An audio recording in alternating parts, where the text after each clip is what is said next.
குருவே சரணம், குருவே துணை, குருவே சரணம், குருவே துணை, குருவே சரணம், குருவே துணை. எல்லாரும் நவகிரகங்களையும் பஞ்சபூதங்களையும் வந்து பிரார்த்தனை பண்ணிப்போம். ஓகே, இதுக்கப்புறம் கடந்த பாடங்கள்ல ஏதாவது சந்தேகம் இருந்தா பேசலாம். 5 மினிட்ஸ் பேசி அதுக்கப்புறமா கிளாஸ் ஸ்டார்ட். ஒரு சிலர் புதுசா வந்திருக்கீங்க, அவங்களுக்கு அந்த வீடியோ வந்து அனுப்பிச்சிருப்பாங்க, அதை நீங்க பாருங்க. நீங்களா புதுசா வந்து பாத்தீங்கன்னா சந்தேகம் கேட்காது, வீடியோ பார்க்காதவங்க சந்தேகம் கேட்காது. நாளைக்கு பார்ப்போம். அவங்களுக்கு சந்தேகம் ஏதாவது வந்துச்சுன்னா நாளைக்கு பேசி வகுப்புக்குள்ள போலாம். ஓகே, நேற்று வந்து நிறைய விஷயங்கள் அப்படிங்கறத பார்த்துருந்தோம். இன்னைக்கு நம்ம ஒரு சில விஷயங்கள் அப்படிங்கறத பார்ப்போம். நம்ம கடைசியா வந்து இன்னைக்கு சந்தேக சீசன் வந்து கடைசியா வச்சு ஓகே அப்ப இன்ட்ராக்ட் பண்ணுங்க. ஓகே, இப்போ நேத்து வந்து ஜாம கிரகங்கள் எந்த அடிப்படையில சுத்துன்னு சொல்லியிருக்கோம்? ஜாம கிரகங்கள் எந்த திசையை நோக்கி சுத்தும்? ஆன்டி கிளாக் வைஸ்ல. ஓகே, ஆன்டி கிளாக் வைஸ்ல சுத்தும்னு சொல்லியாச்சு. இதுக்கப்புறம் ஜாம கிரகங்களை நம்ம எங்க எழுதணும்? வெளிப்புறத்துல சார், வெளிப்பகுதியில வந்து பாத்தீங்கன்னா எழுதணும். அப்போ ஒரு கட்டத்துடைய வெளிப்பகுதியில வந்து பாத்தீங்கன்னா எழுதணும். ஜாம கிரகங்களை வச்சுதான் பலன் பார்க்கணும், அப்படித்தானே சொல்லியிருக்கோம்? ஜாம கிரகங்களை வச்சுதான் வந்து பலன் பார்க்கணும். உள்வட்டத்தை வந்து பாத்தீங்கன்னா கன்ஃபியூஸ் பண்ணிக்காதீங்க அப்படின்னு சொல்லிட்டு நம்ம சொல்லியிருக்கோம். டிகிரி அப்படிங்கிற விஷயம் வந்து நம்ம வந்து பார்க்க போறது கிடையாது, அதையும் தெரிஞ்சுக்கோங்க. டிகிரி நம்ம வந்து ஏன் பார்க்கல அப்படின்னு சொல்லிட்டு ஒரு சின்ன உதாரணம் குருநாதர்கிட்ட பேசும்போது வந்து அவர் வந்து சொல்லிட்டு, இப்போ ஒரு ராசி கட்டம் இருக்கு இல்லையா, ஒரு ராசி கட்டம் அப்படின்னு வச்சுக்கலாம். ஒரு ராசி கட்டம்னு வச்சுக்கலாம், அப்படி வச்சுக்கலாம். சரிங்களா? ஒரு 12 கட்டத்துல ஒரு கட்டம் மாதிரி வந்து எடுத்து வச்சுக்கலாம். ஓகே, நல்லா புரிஞ்சுக்கோங்க. இப்போ எனக்கு சொன்ன உதாரணம் அப்படியே உங்களுக்கு வந்து சொல்றேன், எப்படி புரிஞ்சுக்கீங்களோ அப்படி வந்து புரிஞ்சுக்கோம். இது 12 ராசியை ஒரு ராசியை வந்து நம்ம எடுத்துருக்கோம். இதை வந்து நம்ம ஒரு வீடா எடுத்துக்கிறோம். ராசி வீடுகள்னு சொல்றோம் இல்லையா, அதே மாதிரி ஒரு வீடுன்னு எடுத்துக்கலாம், ஒரு ரூம்னு எடுத்துக்கலாம், அல்லது ஒரு நம்ம இருக்கக்கூடிய ஒரு வீடுன்னு எடுத்துக்கலாம், அல்லது ஒரு ரூம் அப்படின்னு கூட எடுத்துக்கலாம். சரிங்களா? அந்த மாதிரி எடுக்கும்போது இந்த ரூம், நீங்க இருக்கக்கூடிய ரூம்ல வந்து ஒரு பாம்பு வந்துருச்சுன்னு வச்சுக்கோங்க. இப்போ ஒரு பாம்பு வந்து பாத்தீங்கன்னா இங்க இருக்குது, இப்ப நீங்க இந்த இடத்துல இருக்கீங்க. இப்ப இங்க பாம்பு அப்படிங்கறது வந்து இங்க உள்ள நுழைஞ்சிருச்சு. நீங்க இந்த இடத்துல இருக்கிறதாக வச்சுக்கலாம், அப்படி வச்சுக்கோ, அல்லது இங்க கூட இருக்கிறதாக வச்சுக்கலாம். உங்க பக்கத்துல ரொம்ப பக்கத்துல வந்து இருக்கீங்க, ஒரு பாம்பு வந்து உள்ள பூந்துருச்சு, அதான் நீங்க கண்ணார பாக்குறீங்க. பயப்படுவீங்களா மாட்டீங்களா? கண்டிப்பா பயப்படுவீங்க. இப்ப நீங்க இங்க இருக்கீங்க, இந்த பாம்பு வந்து அப்படியே இங்க கடந்து இங்க வந்துருச்சு, உங்களை கடந்துருச்சு, ஆனா அந்த வீட்டை விட்டு வெளியே போகல. பயம் இருக்குமா இருக்காத? இருக்குமா? இந்த பாம்பு இங்க இருக்கு, இந்த ரூமை விட்டு வெளியே போகல, இந்த பாம்பு வந்து இங்கதான் இருக்கு, ஆனா நீங்க இங்க இருக்கீங்க, அப்படி வச்சுக்கலாம். பயம் போகுமா? போகாது சார். வீட்டை விட்டு வெளியே போற இப்ப வீட்டை விட்டு வெளியே போறீங்க, வீட்டை விட்டு வெளியே போயிட்டாலும் உங்களுக்கு பயம் இருக்குமா இருக்காதா? இருக்கும் சார். ஏன் பயம் இருக்குது? இருக்க கூடாது இல்லையா? வீட்டை விட்டு வெளியே போயிருச்சு, பயம் இருக்க கூடாது இல்லையா? இல்ல, அது எந்த இடத்துல பூந்துருக்குல்ல. புரியல? வீட்டுக்குள்ளதான். இல்ல, வீட்டுக்குள்ள வேற வெளியே போயிருச்சு, உங்க வீட்டை விட்டே வெளியே போயிருச்சு, பயம் இருக்குமா? என்னுடைய கேள்வி. இருக்கும் சார். இருக்கும். இருக்காது சார். அதான் போயிட்டு இருக்காது, பயம் இருக்காது, போயிட்டு நம்ம வீட்டு பயம் இருக்கும் சார். மறுபடியும் எப்ப வரும்னு தெரியாது இல்லீங்களா, எங்கிருந்து வந்துச்சு எப்படி? இல்ல, அந்த பயம் கொஞ்ச நேரம் இருக்கும். ஃபர்ஸ்ட் டைம் இருக்கும். அதோட தாக்கம் அப்படிங்கறது வந்து கம்பல்சரியா வந்து பாத்தீங்கன்னா இருக்கும். ஒரு கிரகம் அதே மாதிரிதான். இப்போ ஒரு ராசி வீடுகள்ல ஒரு கிரகத்துடைய தாக்கம் அப்படிங்கிறது அது வெளியே போனதுக்கு அப்புறம் கூட வந்து பாத்தீங்கன்னா இருக்கு. சரிங்களா? இதுதான் வந்து எனக்கு சொன்னார். அதோட ஒரு இப்ப சாதாரணமா ஒரு மழை வந்துச்சுன்னு வச்சுக்கலாமே, ஒரு வெள்ளம் வந்துருச்சு அப்படின்னா அதோட இம்பாக்ட் எப்படி இருக்கு? வெள்ளம் வந்து முடிஞ்சிருச்சு, பட் அதோட இம்பாக்ட் அதெல்லாம் சரியா இருக்கு, நாட்கள் ஆகுது இல்லையா? ஆமா. இந்த காரணம் இருக்கிறதுனால டிகிரி அப்படிங்கிற ஒண்ண வந்து நீங்க பார்க்க மாட்டீங்க. இதே கண்ணோட்டத்துல தான் நான் வந்து படிச்சேன். சரிங்களா? அதனால அதை அப்படியே நான் உங்களுக்கு சொல்லி கொடுக்குறேன். இது வந்து ஒண்ணு. இது போக இப்போ ஒரு பாம்பு வந்துருச்சுன்னு வச்சுக்கலாமே, இப்ப நீங்க அந்த இடம் நீங்க கடக்கும் போது, இப்ப அது பாம்பு வெளியே போயிருச்சு, அது வேற ஒரு நாள் வச்சுக்கலாம், இன்னொரு நாள் அதே ரூமுக்குள்ள போனீங்கன்னா உங்களுக்கு அந்த நினைவுகள் இருக்குமா இருக்காதா? கண்டிப்பா இருக்கும் சார். பாம்பு இருக்கா, வேற ஏதாவது குஞ்சு கிஞ்சு உள்ள வந்து பொறிச்சிருக்கா, நிறைய இருக்கா, ஏதாவது இருக்கான்னு அலர்ட் ஆகுங்களா இல்லையா? சரிங்களா? ஒரு கிரகம் ஒரு தாக்கத்தை ஏற்பட்டுச்சு அப்படின்னா அதே தாக்கத்தை மறுபடியும் வந்து அந்த கிரகம் வந்து அந்த இடத்துல மீட் பண்ணும்போது கண்டிப்பா பண்ணும். இது ஜாமக்கோள்லயும் நடக்கும். சரிங்களா? இதுக்கப்புறம் ஒரு ஜாமக்கோள் பிரச்சனை நீங்க போட்டுட்டீங்க அப்படின்னா அந்த சம்பவம் முடிகிற வரைக்கும் அந்த ஜாமக்கோள் பிரச்சனை வந்து பாத்தீங்கன்னா அதுல என்ன இம்பாக்ட் இருக்கோ அதுல கண்டிப்பா அது எல்லாத்தையும் வந்து அது காமிச்சுட்டே தான் இருக்கும். அந்த அளவுக்கு ரொம்ப துல்லியமா உங்களை ஃபாலோ பண்ணிக்கிட்டே இருக்கும். புரியுதுங்களா? ஓகே. இதுக்கப்புறம் எல்லா இடத்துலயுமே வந்து பாத்தீங்கன்னா நீங்க ஒரு பிரச்சனை போடும் போதும் மாந்தி அப்படிங்கறத வந்து நம்ம ஒண்ணு பார்ப்போம். நீங்க யாராவது ஒருத்தவங்க வந்து பாத்தீங்கன்னா இப்ப நீங்க ஒரு பிரச்சனை போட்டீங்க அப்படின்னா கூட மாந்தி வந்து எங்க இருக்குன்னு சொல்லிட்டு அந்த பிரச்சனத்துல வந்து காமிக்கும். இப்போ ஒரு ராசி கட்டை இருக்குன்னு வச்சுக்கோங்க, மாந்தி அப்படிங்கறது ஒரு இடத்துல இருக்குமா இருக்காதா? ஒரு பிரச்சனை கட்ட போடுறீங்க, அந்த இடத்துல ஒரு மாந்தி அப்படிங்கிறது இருக்குமா இருக்காதா? இருக்குங்க ஐயா. இப்ப இந்த இடத்துல உதாரணமா ஒரு மாந்தி வச்சுக்கலாம், அல்லது இங்க கூட வச்சுக்கலாம், எப்படி வேணாலும் வச்சுக்கலாம். சரிங்களா? அப்ப இந்த மாதிரி இருக்கும்போது மாந்தி அப்படிங்கறது வந்து சும்மா எல்லா டைமும் மாந்தி அங்க இருக்கு, மாந்தி அங்க இருக்கு, மாந்தி அங்க இருக்குன்னு சொல்லி தயவு செய்து பலன் பாக்குறத வந்து பாத்தீங்கன்னா வச்சுக்காது. ஒரு சில இடத்துலதான் அதை வந்து பார்ப்போம். எப்ப பார்க்கணும் அப்படின்னு சொல்லிட்டு நீங்க பின்னாடி பாத்துக்கணும். இது வந்து ஒண்ணு. இதுக்கப்புறம் உள்வட்டத்தை ஏன் வந்து பார்க்க கூடாது அப்படின்னு சொல்றேன் அப்படின்னா, ஜாமகிரகங்கள் வந்து வெளிப்பகுதியில தான் இருக்கு.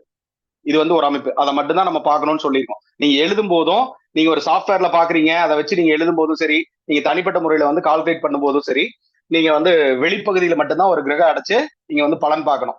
இது ஏன்னு சொல்றேன், இப்ப பாருங்க, நல்லா கவனிங்க. சரி, இப்ப என்ன ஜாம சார் ஓடுது? இன்னைக்கு என்ன கிழமை, என்ன ஜாம ஓடுது? இன்னைக்கு சனிக்கிழமை. சனிக்கிழமை சார். ஓகே, சனிக்கிழமை.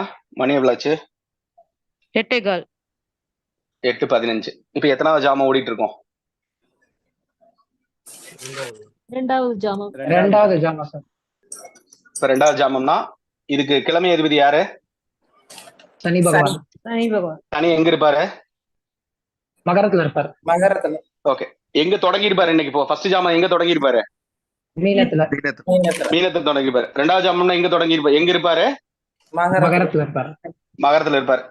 மகரத்தில் சனி. அதுக்கப்புறம் சனிக்கு அப்புறம் என்ன கிரகம் வரும்? தனுசுலா? சந்திரன். சந்திரன். சந்திரன். அதுக்கப்புறம் ராகு. ராகு. துலாத்தில் ராகு. அப்படி சொல்லுங்க. கன்னி. கன்னி. சூரியன்.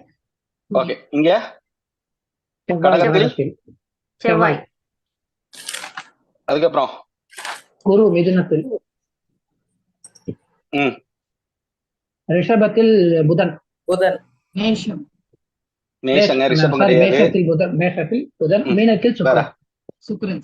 சுக்கிரன் சார். ஓகே, நம்ம எப்பவுமே அடைச்சிட்டோம் அப்படின்னா உங்களுக்கு வந்து சரி பார்க்கணும்னு சொல்லியிருக்கோம். எப்பவுமே சரி பார்க்கணும். நீங்க ஆரம்ப நிலையில இருக்கிறதுனால சரி பார்த்துருங்க, அது பெஸ்ட். ஓகே, கரெக்டா இருக்கா? இப்ப நம்ம சரியா அடைச்சிருக்கோன்னு எடுத்துக்கலாமா? ஆமா சார். எடுத்துக்கலாம். ஓகே, இப்ப பாருங்க, இதே கட்டத்தை கொஞ்சம் பெருசா போடுவோம். இப்ப பாருங்க, இதை அப்படியே எழுதிடலாம்.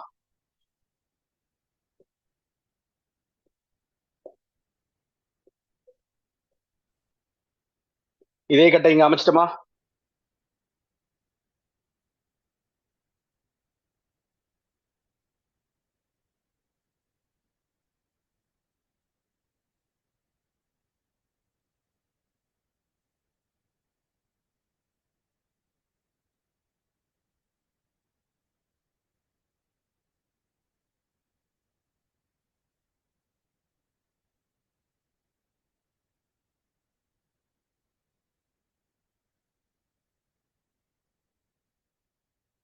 ஓகே, இப்ப பாருங்க, இது வந்து இதுல உதயம் வந்து எழுதிக்கலாம். ஆறுட வந்து இங்க இருக்கு, கவிப்பு வந்து இங்க இருக்கு. ஓகே, கவிப்பு எப்பவுமே வந்து பாத்தீங்கன்னா ஒரு வட்டம் போட்டுக்கோங்க. எழுதும்போது வந்து பாத்தீங்கன்னா ஒரு வட்டம் போட்டு வச்சுக்கோங்க. ஒரு பொதுவா ஒரு ஜாமக்கோல் பிரச்சனை நீங்க சாஃப்ட்வேர்ல பாத்தீங்கன்னாலும் சரி, நீங்க லேப்டாப்ல வச்சிருக்க சாஃப்ட்வேர்ல பாத்தீங்கன்னாலும் இந்த மாதிரி தான் வந்து பாத்தீங்கன்னா இருக்கும். முழுமையான உள்ளே வந்து பாத்தீங்கன்னா இருக்கும். இதுல வந்து உதயம் அப்படிங்கறத உள்ளதா எழுதணும், உள்வட்டத்துல தான் எழுதணும். ஆறுடம் அப்படிங்கிறதும் உள்வட்டத்துல தான் எழுதணும். இதுக்கப்புறம் கவிப்பு அப்படிங்கிறது ஒண்ணு வரும், அது வந்து உள்வட்டத்துல தான் எழுதணும். அதுக்கப்புறம் கோச்சார கிரகங்களே உள்வட்டத்துல தான் எழுதணும். ஜாம கிரகங்கள் மட்டும்தான் வந்து பாத்தீங்கன்னா வெளியே இருக்கும். இதை வச்சுதான் நம்ம வந்து பலாபலன்கள் அப்படிங்கறத நம்ம வந்து பார்க்கணும். சரிங்களா? இப்போ நம்மளுக்கு வந்து ஏன் வந்து உங்களை ஃபர்ஸ்ட் உள்வட்ட கிரகங்கள் எழுத வேணாம் அப்படின்னு சொல்றேன் அப்படின்னா, நீங்க நிறைய ஜாதகங்கள் வந்து பார்த்திருப்பீங்க. இப்ப ஜாதகங்கள் பார்க்கும்போது நீங்க உள்வட்டத்தை வச்சுதான் பாப்பீங்க, அங்க வெளிவட்டம் அப்படிங்கிறது ஒண்ணு இருக்காது. சரிங்களா? அவங்க ஜாதகத்துல வேணா வெளிக்கட்டத்துல என்ன போடுவீங்க அப்படின்னு பாத்தீங்கன்னா ஒரு ஜாதகம் எழுதிருவீங்க. ஒரு சிலர் வந்து வெளிவட்டத்துல வந்து கோச்சார கிரகங்கள் கூட நீங்க அடைச்சு வைப்பீங்க. இந்த மாதிரி கூட இருக்கும். அப்ப உள்வட்டத்தை மட்டுமே உங்களுக்கு வந்து பார்த்து ஒரு பழக்கம் இருக்கும். அப்படித்தானே இருக்கும். நீங்க எத்தனை ஜாதகம் பாத்தீங்க அப்படின்னாலும் உள்வட்டத்தை மட்டும் தான் கண்ணு அங்க போகும். இப்ப இதுல பாத்தீங்கன்னா இப்ப டக்குன்னு உங்களுக்கு என்ன வந்து தோணுது? டக்குன்னு என்ன தோணுது? இது பார்த்தா கன்ஃபியூஸா இருக்கிற மாதிரி இருக்கா, இது பார்த்தா கன்ஃபியூஸா இருக்கிற மாதிரி இருக்கா? இப்ப பாருங்க, இது ஒரு கன்ஃபியூஸா இருக்கிற மாதிரி இருக்கா? இப்ப இவ்வளவு கஜ கஜ கஜன்னு இருக்கா இல்லையா? இப்ப இது பாருங்க எவ்வளவு தெளிவா இருக்கு. ஆமா. ஈஸியா இருக்கா? ஈஸியா இருக்கும். பார்க்கும்போது இதே மாதிரி நீங்க ஒரு சாஃப்ட்வேர்ல பாத்தீங்கன்னாலும் கணிதம் போட்டீங்க அப்படின்னாலும் கையில இதே மாதிரி வந்து எழுதிக்கோங்க. இவ்வளவுதான் இருக்கணும். ஃபர்ஸ்ட் ஆரம்ப நிலையில பலன் பார்க்கும்போது இவ்வளவுதான் இருக்கணும். இவ்வளவு பாத்தீங்கன்னா கண்டிப்பா உங்களால பலன் பார்க்க முடியாது. புரிஞ்சுக்கோ. இப்ப பொதுவா வந்து உதயம் அப்படிங்கிறது எங்க இருக்கு இதுல? உதயம் அப்படிங்கிறது எங்க இருக்கு இதுல? மிதுனத்துல இருக்கு. மிதுனத்துல. மிதுனத்துல இருக்கு. ஓகே. இப்ப பாருங்க உபயராசிகள்லாம் என்னென்ன? மிதுனம், கன்னி, கன்னி, தனுசு, மீனம். தனுசு, மீனம். தனுசு, மீனம்.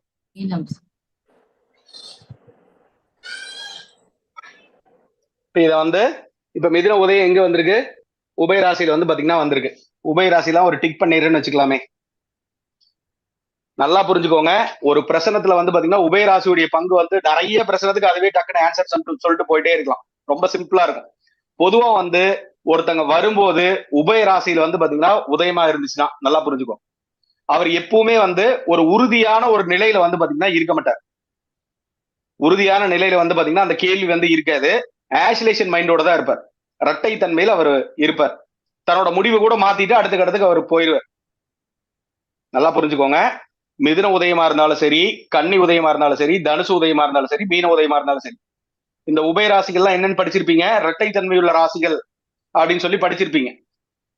படிச்சிருக்கீங்களா? ஆமா அதே குருவே. தன்மை வந்து இந்த பிரசனத்துல நம்ம எப்படி அப்ளை பண்ணுவோம் அப்படின்னு பாத்தீங்கன்னா இரட்டை தன்மையுள்ள நிலையில தான் வந்து பாத்தீங்கன்னா உங்களுக்கு வந்து கேள்வியா இருக்கும். உறுதியான நிலையில வந்து பாத்தீங்கன்னா இருக்க மாட்டார். யாரா இருந்தாலும் சரி, யாரா இருந்தாலும் சரி, அவர் வந்து ஒரு நிலையான ஒரு மனநிலையில வந்து பாத்தீங்கன்னா அந்த கேள்வி கேட்டிருக்க மாட்டாரு. ஆசிலேஷன் மைண்ட்ல வச்சிருப்பாரு. அந்த தன்மை வந்து எப்பவுமே வந்து காமிச்சுக்கிட்டே தான் இருக்கும். சரிங்களா? இது ஒரு சூப்பரான பாயிண்ட். இதை நோட் பண்ணி வச்சுக்கோங்க. எப்பவுமே உபயராசி வருதான்னு பாருங்க. நல்லா புரிஞ்சுக்கோ. சரிங்களா? உபயராசி பத்தி தெரிஞ்சுக்கிட்டீங்களா? இன்னும் நிறைய உதாரண பிரச்சனை எல்லாம் நிறைய நம்ம வந்து பார்க்க போறோம். அப்பெல்லாம் உங்களுக்கு புரியும் உபயராசியோட தன்மை என்ன, ஏன் வந்து இப்படி அவங்களே சொல்லுவாங்க. நீங்களே வந்து கேளு. சரிங்களா? இதுல வந்து இந்த மிதுன ராசிக்கு அதிபதி வந்து யாரு?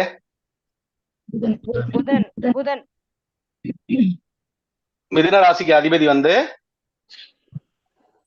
புதன். புதன். இப்ப அவர் வந்து எங்க இருக்காருன்னு பார்க்கணும். இவர் வந்து இந்த பிரசனத்துல எங்க இருக்காரு? உள்வட்டத்திலயா, வீட்டுல வெளிவட்டத்திலீங்களா? மேடம் உள்வட்டத்தை நாம வந்து பார்க்கவே கூடாதுன்னு சொல்லியிருக்கேன். உள்வட்டத்தை இதை மறந்துருங்கன்னு சொல்லியிருக்கேன். இப்ப மேஷத்துல இருக்காரு. எத்தனா வீடு அது?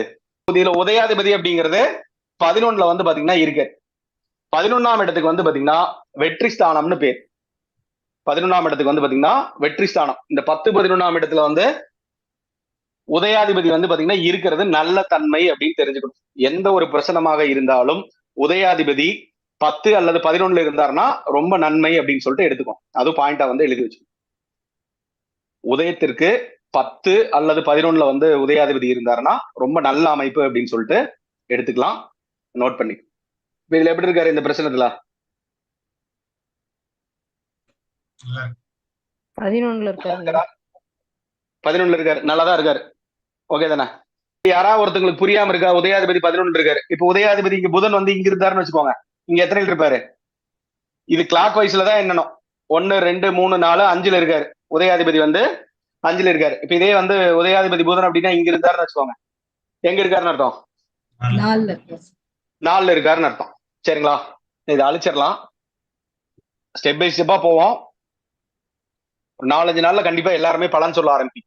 உதயம்னா என்னன்னு சொல்லுங்க சார். உதயம்னாக்கா அந்த லக்னம் மாதிரியா என்ன கொஞ்சம் கிளியரா சொல்லுங்க. சொல்றேன் சார். உதயம் நான் உங்களுக்கு அதை உதயத்தை பத்தியே கணிதம் போடவே இல்லை. பொதுவா உதயம் அப்படிங்கிறது வந்து ஜாமக்கோள் பிரசன்னத்துல பயன்படுத்தக்கூடிய லக்னம் அப்படின்னு பேர். அதுதான் உதயம்னு பேர். ஜாமக்கோள்ல பிரசனத்துல பயன்படுத்தக்கூடிய லக்னத்துக்கு வந்து உதயம் அப்படின்னு சொல்லிட்டு பேர். உதய லக்னம்னு நம்ம பாரம்பரியத்துல கணிக்கிறோம் இல்லையா? அதே மாதிரி இந்த ஜாமக்கோள் பிரசனத்துல வந்து பாத்தீங்கன்னா லக்னம் அப்படிங்கிறது பயன்படுது. அது வந்து உதயம்னு பேர். சரிங்களா? அந்த உதயத்தை பத்தி ஒரு சில விஷயங்கள் நான் சொல்றேன். அதுக்கப்புறம் கணித முறைகளா நம்ம அப்புறம் பார்த்துக்கலாம். பலாபலனுக்கு நம்ம ஆரம்பிக்கும்.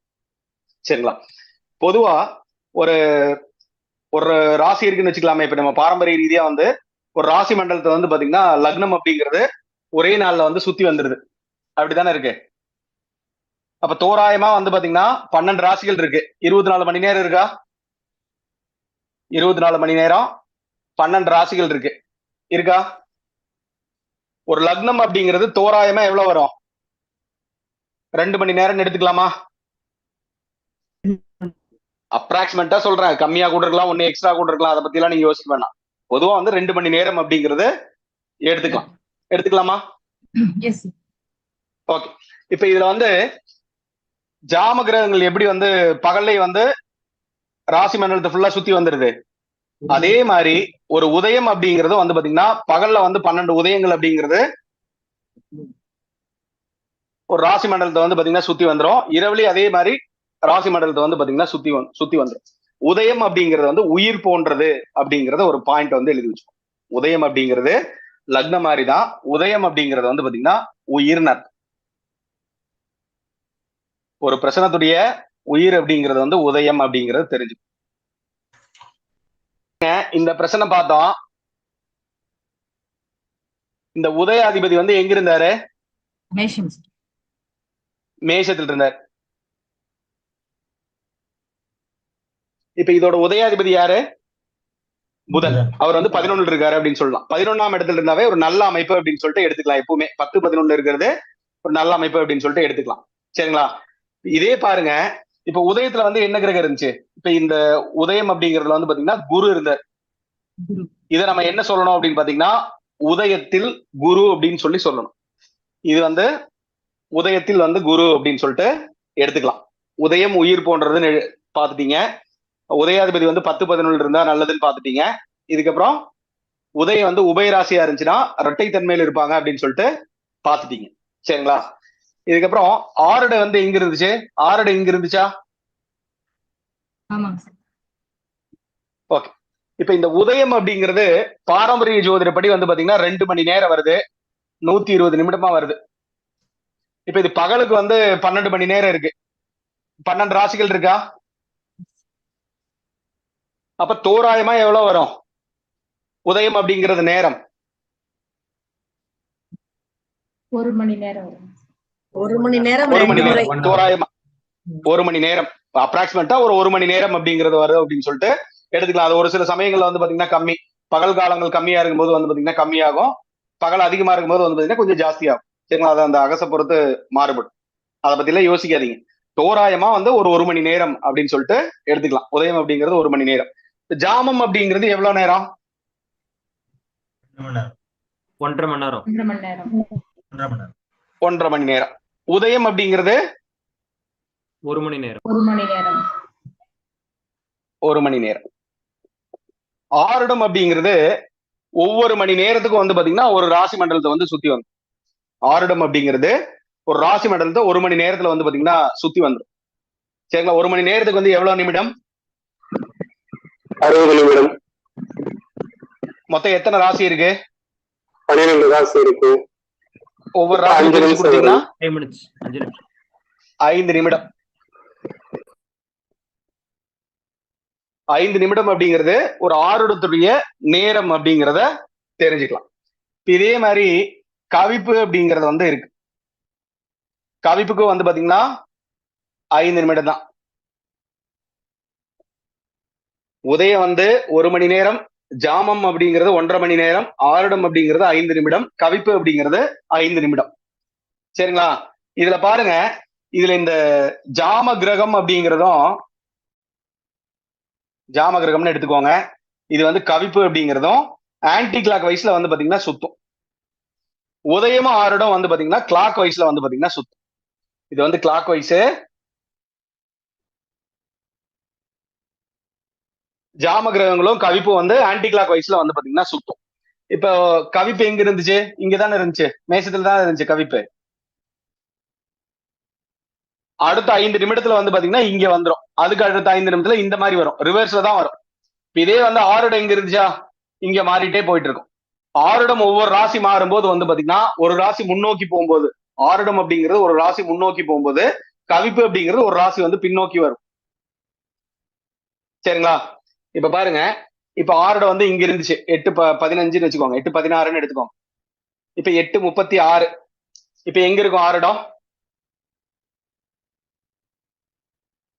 8:36 அப்படிங்கிறது விருச்சிக ஆருடம். தெரியாதவங்களுக்கு பரவாயில்ல, இதை பத்தி இன்னைக்கு பார்ப்போம், முழுமையா பார்த்துருவோம். ஒரு உதாரணத்துக்காக தான் சொல்லி வச்சிட்டு இருக்கேன். ஓகே. இப்ப இதுல பாருங்க, இது எத்தனை ராசி வந்திருக்கு? இங்கிருந்து எத்தனை ராசி நகர்ந்துருக்கு? 1 2 3 4 5 ராசி வந்திருக்கா? இப்ப இதுல இருந்து 5 எடுத்துக்கோங்க. 1 2 3 4 5. இங்க வந்து கவிப்பு வரும். 5 ராசி வந்து பாத்தீங்கன்னா பின்னோக்கி வந்து வரும். ஆறுடத்துல இருந்து ஆறுடம் அப்படிங்கிறது 5 ராசி நகரும் போது கவிப்புல இருந்து கவிப்பு அப்படிங்கிறது ஒரு 5 ராசி வந்து பின்னோக்கி வரும். இது வந்து ஆறுடத்தை வச்சுதான் வந்து பாத்தீங்கன்னா கவிப்பு அப்படிங்கிற நிலை அப்படிங்கிறது மாறிக்கிட்டே இருக்கு. சரிங்களா? உதயம் அப்படிங்கிறது உயிர் போன்றதுன்னு சொல்லிட்டு இல்லையா? இந்த ஆருடம் அப்படிங்கிறது வந்து ஒரு பிரசனத்துடைய முக்கியமான ஒரு தன்மை அப்படிங்கிறது வந்து ஆருடம். சரிங்களா? ஒரு ராசியில வந்து பாத்தீங்கன்னா ஒரு தெய்வ அனுகிரகம் இருக்கா, ஒரு பிரசனை கேட்கும் போது ஒரு தெய்வ அனுகிரகம் இருக்கா அப்படிங்கிறத பாக்குறதுக்கும் சரி, இந்த காரியம் வந்து பாத்தீங்கன்னா நடக்காததுக்கும் சரி, இந்த ஆருடம் அப்படிங்கிறது ரொம்ப ரொம்ப முக்கியமான ஒரு நிலை அப்படிங்கிறது வந்து பாத்தீங்கன்னா கொடுக்கும். சரிங்களா? இப்ப பொதுவா வந்து இந்த கேரள முறையில வந்து பிரசனை பார்க்கும் போதெல்லாம் வந்து பாத்தீங்கன்னா ஆருட வேதி இருந்தா மேக்சிமம் வந்து பார்க்க மாட்டாங்க. பழைய ஆட்கள்லாம் நீங்க பாத்தீங்க அப்படின்னா ஆருட வேதி இருந்துச்சுனாவே அவங்க பார்க்க மாட்டாங்க. அவங்க பேசிட்டு அப்புறம் வான்ட்டு போயிடுவாங்க. போய் இந்த கோயிலுக்கு போய் வழிபாடு பண்ணிட்டு வான்னு சொல்லிட்டு ஒரு பரிகாரம் சொல்லிட்டு அனுப்பிச்சு விட்டுருவாங்க. பழைய ஆட்களுக்கு பார்த்தா இப்பெல்லாம் என்ன பண்றாங்கன்னு தெரியல. நான் சொல்ற ஒரு 20-25 வருஷத்துக்கு முன்னாடி நான் சொல்லிட்டு இருக்கேன். ஆருட வேதி வந்தாவே அவங்க வந்து எடுத்து வச்சிருவாங்க. நீங்க போயிட்டு இந்த தெய்வ வழிபாடு இந்த கோயிலுக்கு போயிட்டு வாங்க அப்படின்னு சொல்லிட்டு சொல்லி வச்சிருவாங்க.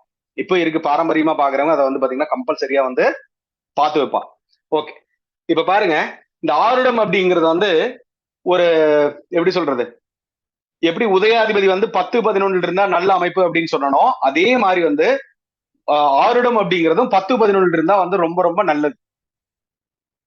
உதயாதிபதி எப்படி 10-11 இருந்தா நல்லதுன்னு சொன்னமோ அதே மாதிரி ஒரு பிரசனத்துல ஆருடம் அப்படிங்கிறது வந்து 10-11 இருந்தாலும் ரொம்ப நல்ல அமைப்பு அப்படிங்கிறத தெரிஞ்சுக்கும். சரிங்களா? இது புரியலையா? புரியலன்னா கேட்கும். ஆருட அதிபதியா சார்? ஆருட அதிபதியை நம்ம எங்கேயுமே பயன்படுத்த மாட்டோம். ஒரு இடத்துல மட்டும் பயன்படுத்தும். திருமண பொருத்தத்துல மட்டும் ஆருட அதிபதி வந்து நம்ம பயன்படுத்தும். அதை ஏன்னு சொல்றோம். சரிங்களா? ஆருட அதிபதி அப்படிங்கிற வார்த்தையே வந்து திருமண பொருத்தத்துல மட்டும்தான் வரும். இதுல திருமண பொருத்தம் அப்படிங்கிறது இருக்கு. அதுல அந்த பொருத்தம் மட்டும் பார்க்கும்போது ஆருடம் அப்படிங்கறத நம்ம வந்து பார்ப்போம். அதுக்கு அந்த இடையில வந்து நீங்க ஆருட அதிபதி அப்படிங்கிற வார்த்தையே பயன்படுத்து மறந்துருங்க. இது வரைக்கும் யாராவது பயன்படுத்திட்டு இருந்தீங்க அப்படின்னாலும் அதை மறந்துருங்கன்னு அர்த்தம். ஓகே, சரிங்களா? இப்ப பொதுவா ஒரு பிரசன்னத்துல இப்ப வந்து உதயம் அப்படின்னு வச்சுக்கோங்க. ஆருட வந்து பாத்தீங்கன்னா 6ஆம் இடத்துலயோ 8ஆம் இடத்துலயோ, ஆருடம் அப்படிங்கிறது 12ஆம் இடத்துலயோ இருந்துச்சு அப்படின்னா ஆருட வேதைன்னு பேர்.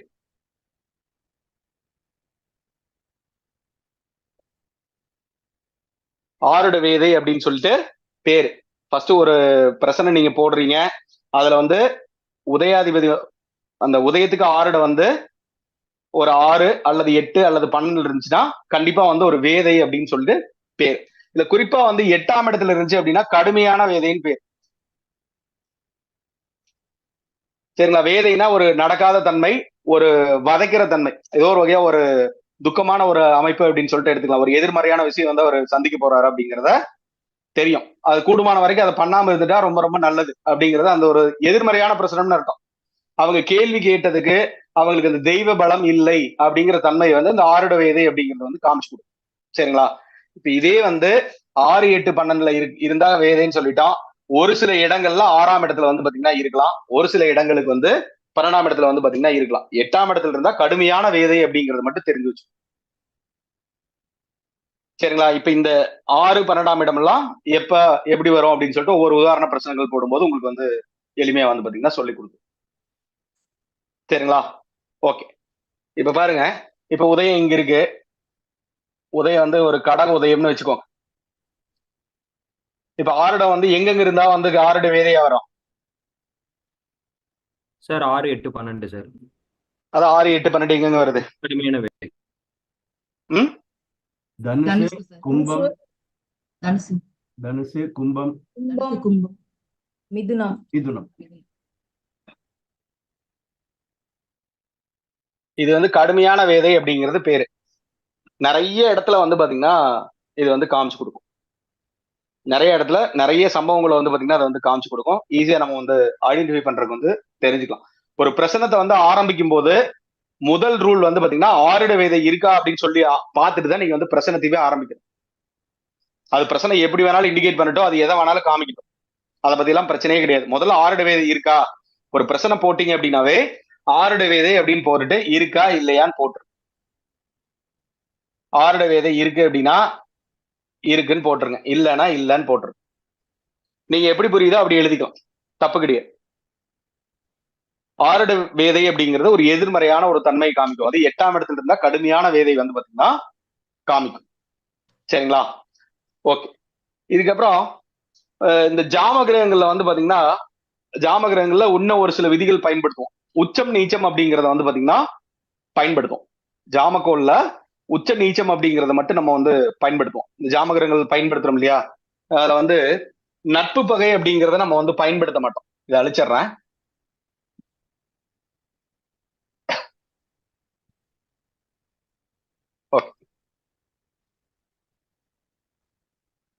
உச்சம் நீச்சம் அப்படிங்கிறத பயன்படுத்துவோம். நட்பு பகை அப்படிங்கிறத நம்ம வந்து பயன்படுத்த மாட்டோம்.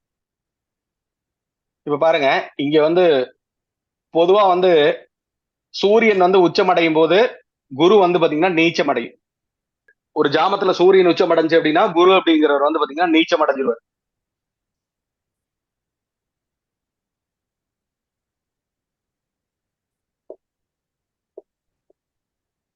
சூரியன் உச்சம் அடைஞ்சிருக்காரு, செக் பண்ணுங்க. சூரியனுக்கு நேரா செவ்வாய் இருக்கு, குருக்கு நேரா சந்திரன் இருக்கு, புதனுக்கு நேரா ராகு, செவ்வாய்க்கு நேரா சனி அப்படிங்கிறது இருக்கு. சூரியன் உச்சமா இருக்கு, குரு வந்து பாத்தீங்கன்னா நீச்சமா இருக்கு. எல்லா ஜாமத்திலுமே சூரியன் உச்சமாச்சு அப்படின்னு வச்சுக்கோங்க. நீங்க ஒரு பிரச்சனை பாக்குறீங்க, அந்த பிரச்சனத்துல சூரியன் உச்சமாச்சுன்னா குரு வந்து நீச்சமாயிரு. இதே மாதிரி குரு வந்து உச்சமாச்சுன்னு வச்சுக்கோங்க, சூரியன் வந்து பாத்தீங்கன்னா நீச்சமாயிருவார். இது யாராவது புரியாம இருந்தா கேட்கலாம்.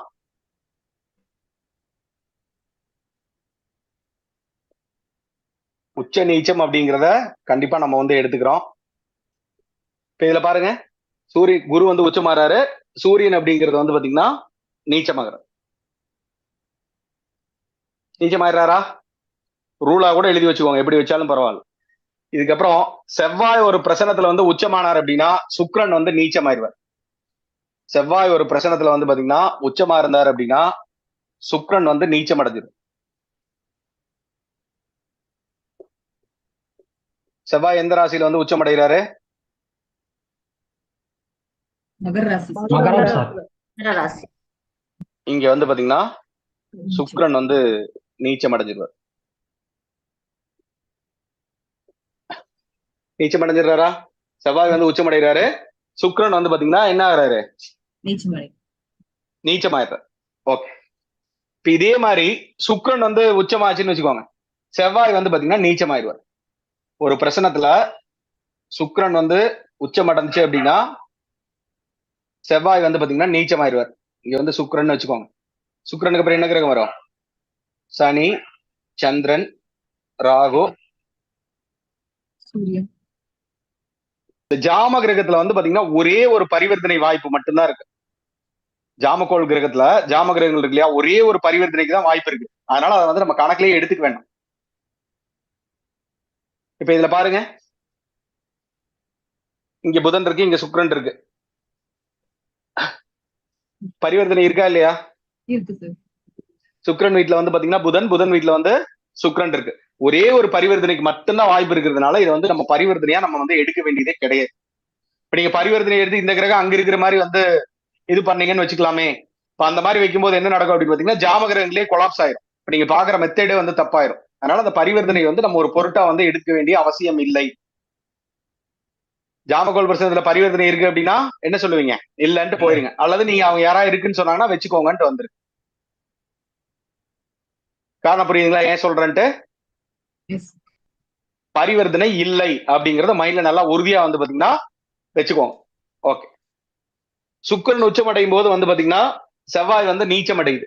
இப்ப இதே வந்து செவ்வாய் உச்சமடையும் போது சுக்கிரன் அப்படிங்கிறது வந்து நீச்சம் அடையுது. நல்லா புரிஞ்சுக்கோங்க. இப்ப வந்து சுக்கிரன் வந்து உச்சமாகுதுன்னு வச்சுக்கலாமே. இப்போ ஒரு ஏதாவது ஒரு ஒரு கணவன் மனைவிக்குள்ள ஒரு சண்டைன்னு வர்றாங்கன்னு வச்சுக்கோங்க.